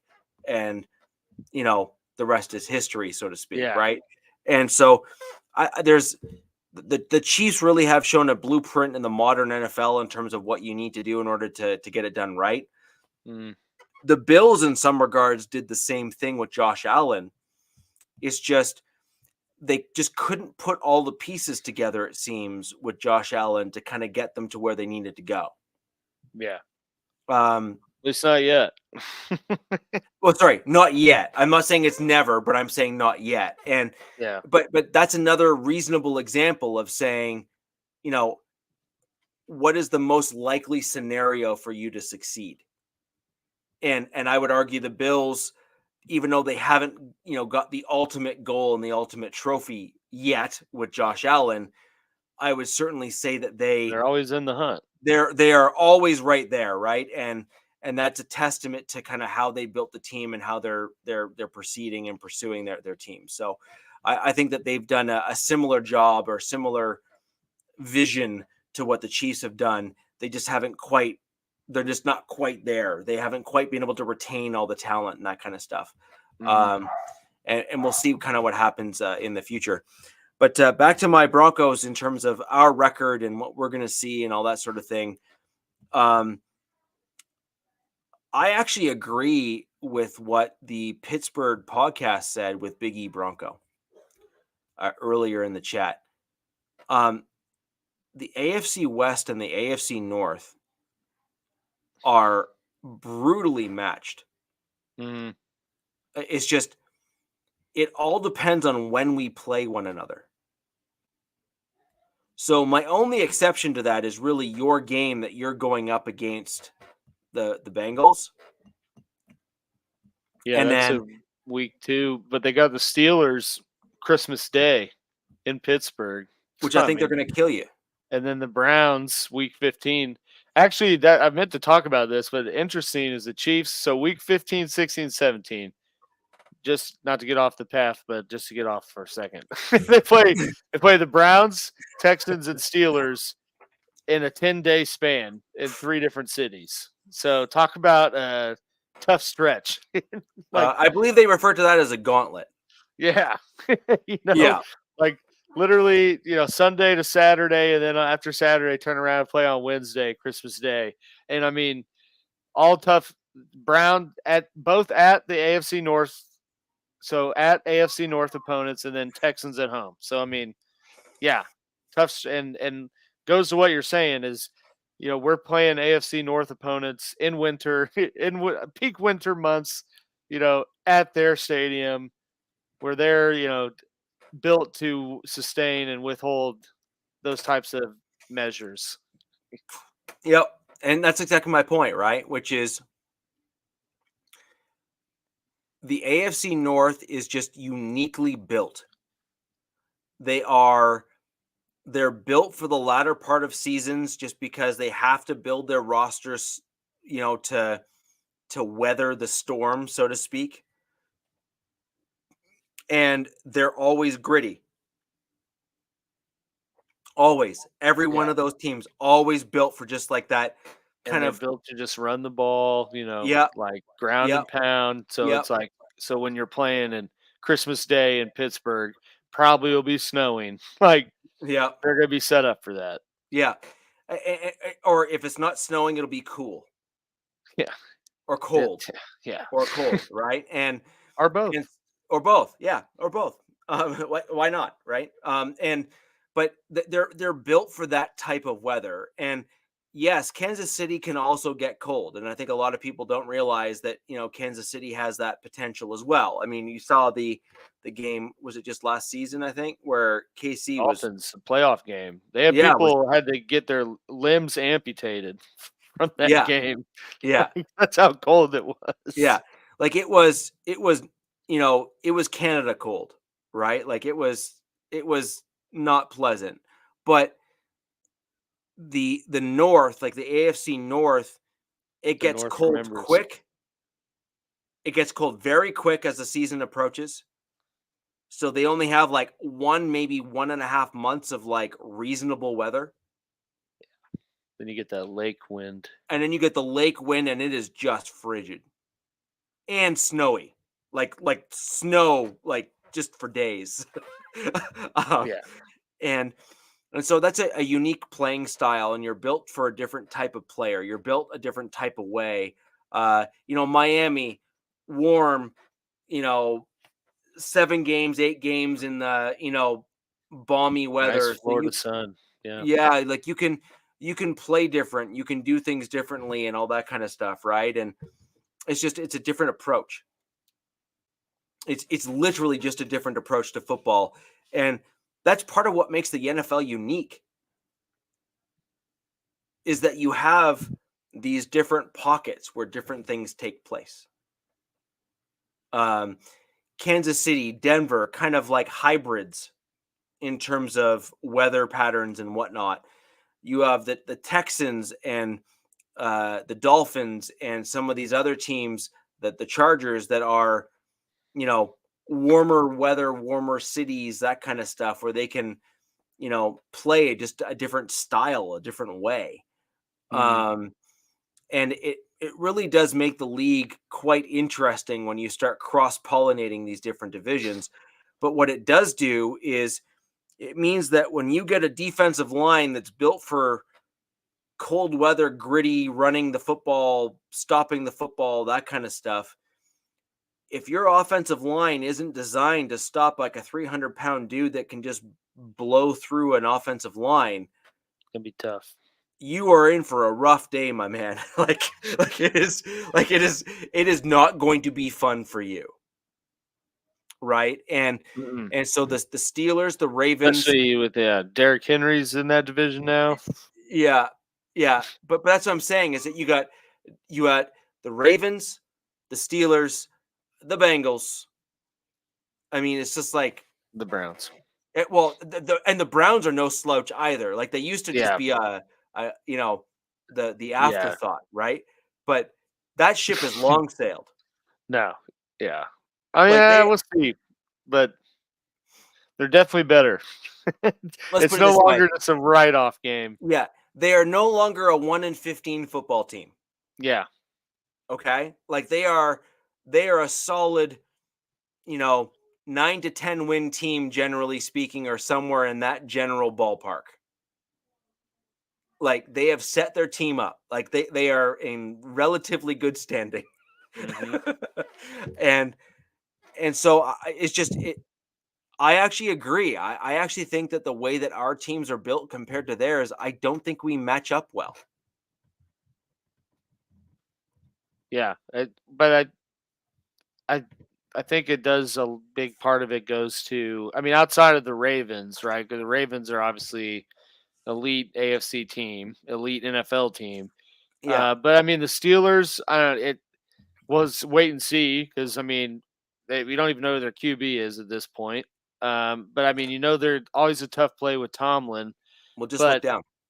yeah, just look down. Yeah. You'll see their QB. His name is Russell Wilson.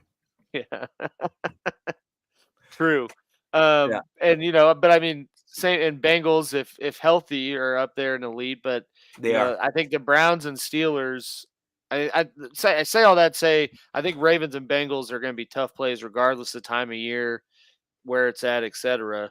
But I think Browns and Steelers is certainly more of a factor of if you're playing them at home, what's the conditions like, and how and even like how late into the season because I think I could kind of see the Steelers being somewhat of a dumpster fire because I think they're going to bounce back and forth between these two QBs to make things kind of just kind of a S show, And then the Browns, we'll see with Watson, but he hasn't necessarily proven himself yet. Once he got traded, that he's the same guy. If you look at his stats, when he kind of before he kind of he got hurt, right? Yeah. He was within the top portion of the league statistically speaking. So I think a lot of people, because he got hurt so early, kind of missed that fact. So if you look at his like completion percentages and the other things, he was right within that top group of the league. Yeah. And he got hurt early, and obviously the team didn't do quite as well as they would have hoped, and all that kind of stuff. So fair enough. I think that's a fair comment to kind of make, to say you don't know, which I do agree with, by the way. But I think a lot of people forget that as much as he was a beast, he was not some lower tier garbage quarterback. He was a competitive force when he was there and healthy. And now, is he worth the money that they paid him? Yet to be seen. But I think it is fair to at least look at what they were and say, if he'd played the year, they would have been legit competitive. Like, yeah. I mean, and I truly mean that, like for sure. So I see my Broncos kind of in this interesting upper middling zone. I think that we're starting to Heck yeah. I think we're starting to see some interesting stuff. I think the Broncos are going to be better than people think, but I think that there's still going to be elements missing. Yeah. If that makes sense. Like, this is year 2, but kind of more year 1 for Sean Payton. He had too many pieces that were already in play that he couldn't, manipulate on the roster in his first year. So I see this as more of his year 1 than I do his year 2. But if you're going to be honest, the Broncos had no business winning the number of games we won last year. True. We didn't. We just didn't. But that was a Sean Payton run team, and he always pulled out a couple rabbits out of the hat. Yeah. And That's what I was going to say too. I mean, if Bo Nix even remotely pans out, it could be an even, more successful season, because that means he's kind of Peyton's found the guy, his second Drew Brees, so to speak, to run his offense. Yeah. So my prediction here, guys, is I believe Zach Wilson will be the starting quarterback week 1. Ooh. I do. I believe Wilson will be the starting quarterback week 1. I believe that he is going to be the guy that will be on the field. I think he has some dynamic options in the way he plays. I think that he moves well. I think he provides some flexibility in terms of how an offense can be run. I believe Stidham is sneaky athletic as well. And I think that just because Sean Payton knows how important the quarterback position is, I think he's going to keep 3 QBs on the roster. Yeah. And I think that we're going to start to see is a transition as the Broncos continue through the year. Well, Ray, I am really, really interested. Tales by Diesel, my man, how you doing? Love that guy. He's on that Captain Jack's channel quite a bit. Good dude. Love his takes. And obviously a Raiders fan, but love his takes. Yeah. I think they're super interesting. But when you look at where I see the Broncos going and what I believe Sean Payton wants to do, I think he recognizes that a rookie quarterback starting week 1 has never really worked out ever in the NFL. Like, okay, Peyton Manning started week 1, and it took him years to get to a caliber where people saw him as Peyton Manning, right? No other quarterback that has really gone on to win the Super Bowl has started week 1. And so I think Sean Payton recognizes that the quarterback position is unique and will look to Jared Stidham compared to Zach Wilson. We saw Jared Stidham last year. Stidham was an even keel quarterback when compared to Russell Wilson. And I think that what we're seeing this year right now in the offseason and going into preseason, obviously it's a little ways away, but still preseason's not as far away as we'd like to think it is. We're under 100 days. So yeah, we really are. Like it's much faster and coming up much closer than people want to admit. In my opinion, I think Payton is trying to see, is Stidham my week 1 starter or is Wilson my week 1 starter? And in my opinion, I believe Wilson has got the edge right now. I think that there is just certain things that Wilson can do that allows Sean Payton to open his playbook more. And because Sean Payton he's very astute to his quarterback's weaknesses. That's why we saw Russell Wilson with like almost a career year last year, but yet still suck. I think that that's what you're going to see.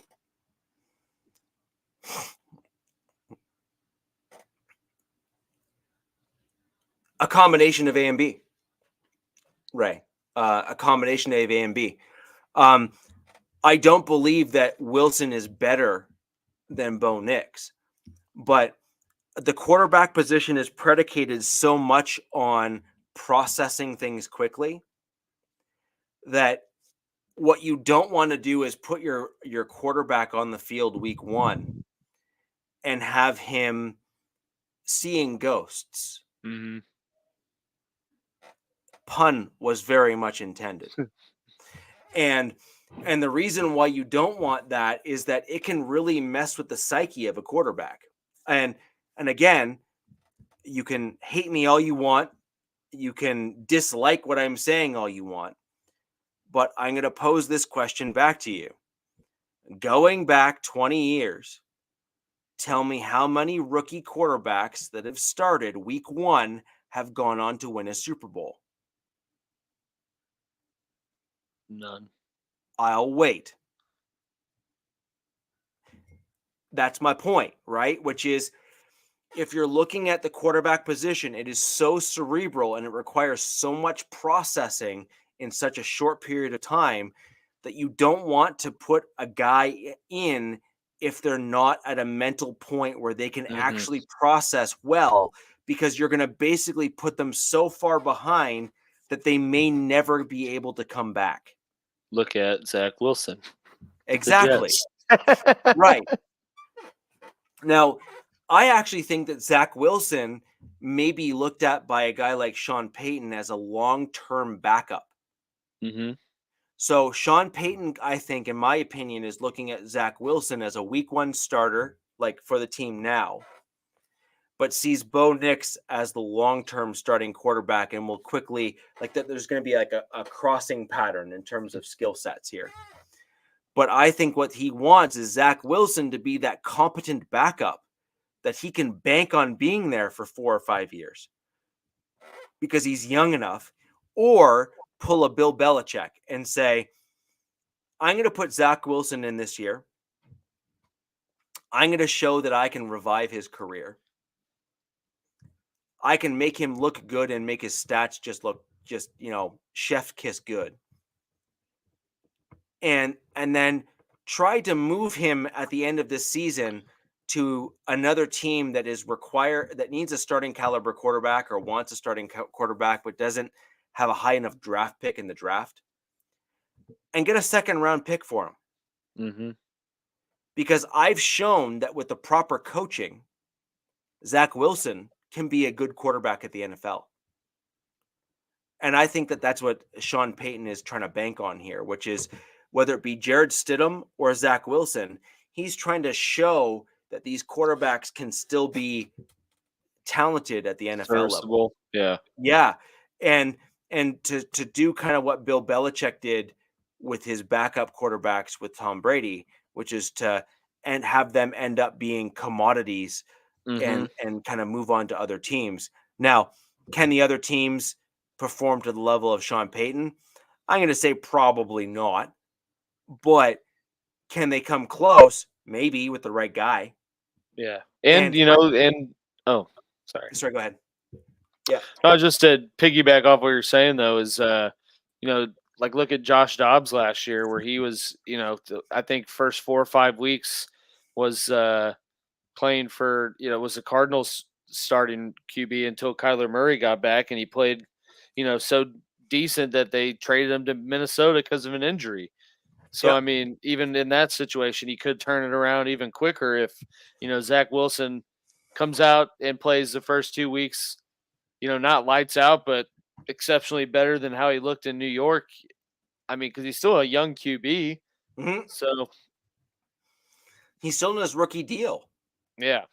Right. And that's my point. So am I trolling? No, I'm being dead serious, like literally dead serious, like heart attack serious, in saying this is a coach that has a relatively proven track record of turning players around. And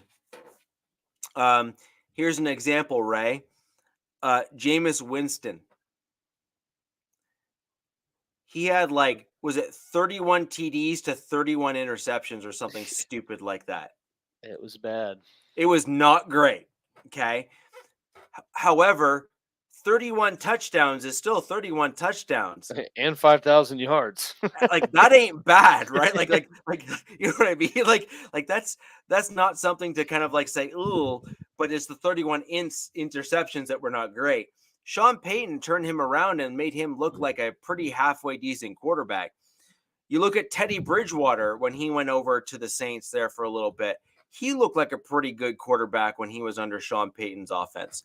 So the point is that 33 touchdowns, 30 picks. I had to look it up. Okay, yes. I wasn't that far off. 5,100 yards, though. For me? 5,109 right. Yeah, yards, like 33 touchdowns, 30 picks. yeah, like it's the interceptions which were the problem there, obviously, right? But like Yeah. everything else was actually pretty darn good, right? 47 sacks. Oof. Yeah, well, that's the offensive line, which wasn't Well, great. I know. But no.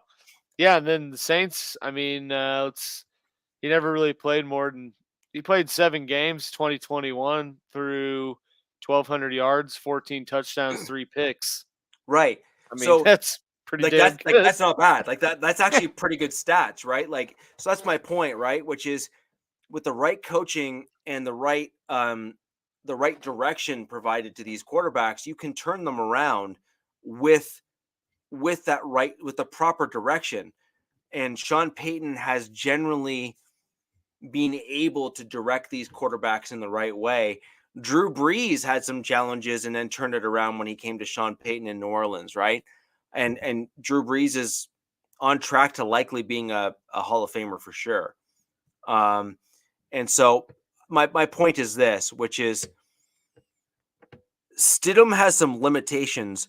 Zach Wilson, if you are truly looking at the analytics, and I mean truly looking at the analytics, deeper than just skin deep in terms of some of the basics. Zach Wilson has had some pretty solid seasons despite having some not great teams in front of him. And so And just now, like being thrown to the wolves and the right, media, right, and right, mostly being the like scapegoat for everything. right.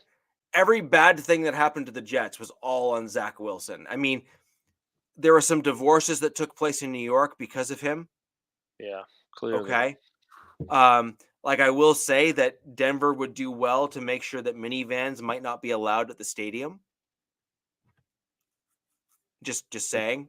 Because that means soccer moms will also be present, and well, we know his track record with those.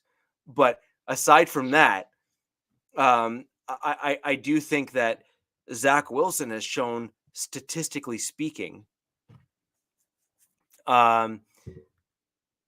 is interesting. I do think that his potential is there, and I do think that because of Sean Payton, and I mean that truly, Zach Wilson can be that wild horse, that wild card, that guy that no one saw coming. And to your, yeah, I agree, Ray. They can, but when the minivan is a rockin', you don't come a knocking. You know what I mean? Uh, and Don't bother me. and most minivans can, at a minimum, hold a twin mattress. So yeah, you can do with that what you will. So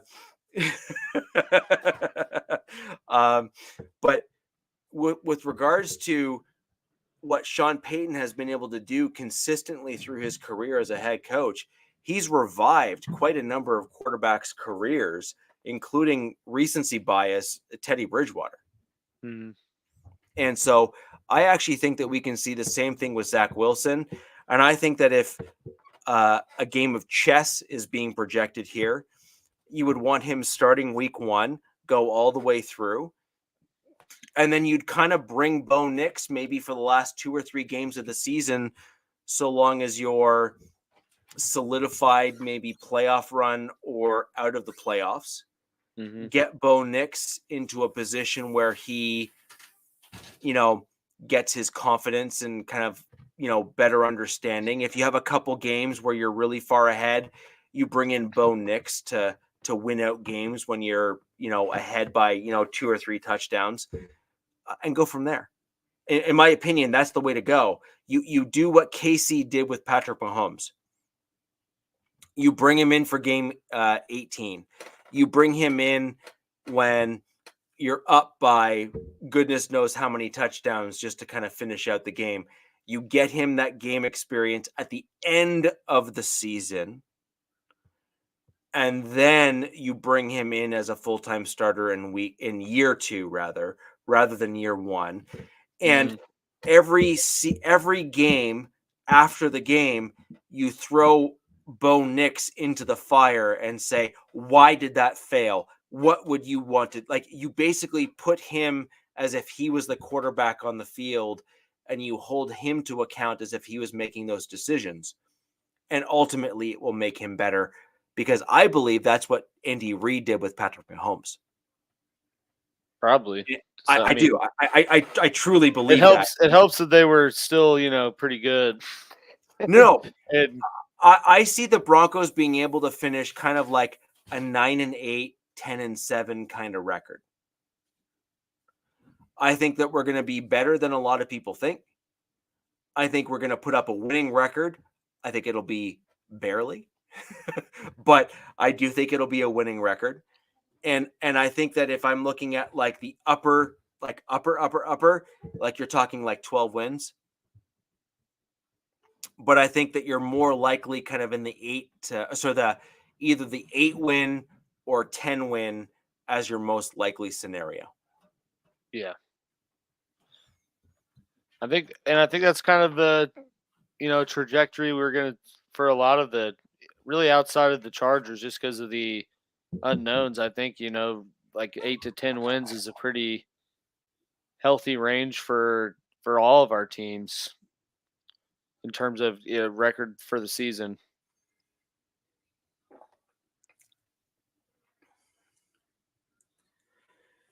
And Anthony, I think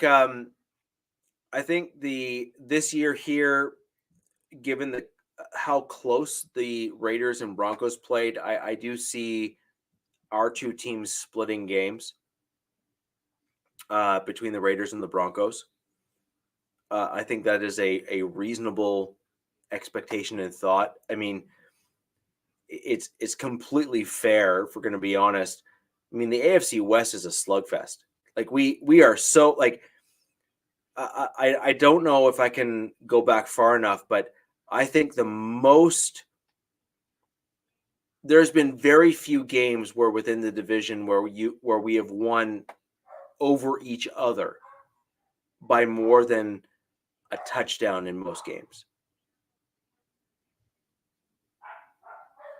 And that includes games where you would think that the other team would have separated and pulled away and killed it. For whatever reason, because we're divisional opponents, we just seem to be able to keep things close. And it seems to always come down to a field goal or like one or two plays, and that includes with the Chiefs. Now, there are rare games like that Christmas Day game and everything else. Like, I get it. There are rare games where the Raiders will just romp the Chargers. But if you're going to be honest, they're not common. Like, they are rare.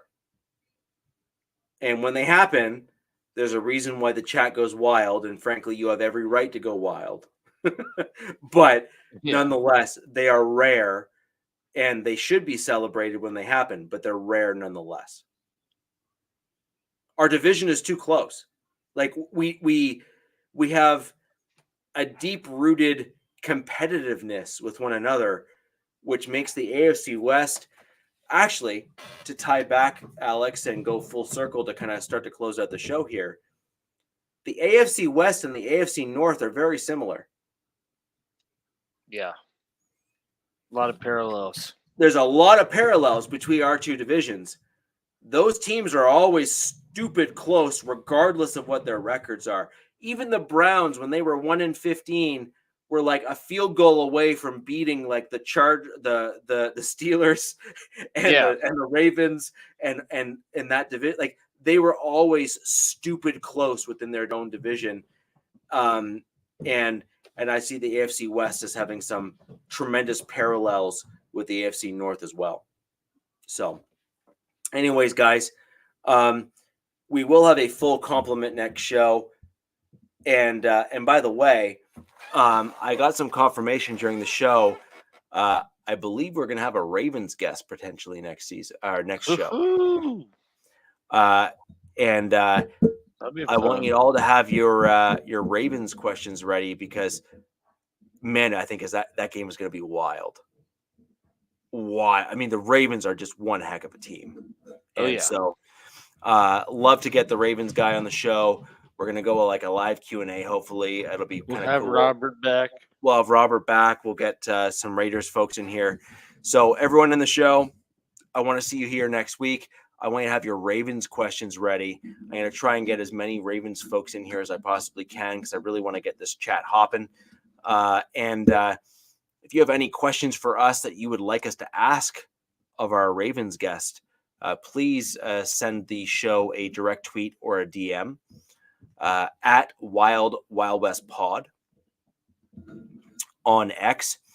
Or you can go ahead and leave a comment down below in the video, and I will try to capture that ahead of next week's show. And Anthony, I just want to say thank you for joining us. I haven't seen you in a while, but Welcome back, brother. Love the comments. Sup, brother? Love the comments. What? I said, sup, brother. Yeah, love the comments. Love the interaction with the show. We got a few other folks that have joined us a little late in the show here as well. We got Nutty Raider Nate. We've got Bambino 2678. We got a few other folks here in the chat as well. It's kind of scrolled on me a little bit, but thank you all for joining us live. We will see you next week where the West Side is the best side. Peace. Fast lane when I pass in the street, bag of money in the passenger seat. Tempo's been asking for me on the road from the west to the east. Way up, I might never come down, cause the coast's racking up the flame out. So high, I might never come down, so what, this is my lifestyle. Wait a minute, work hard for the car, so that's why it's all tinted.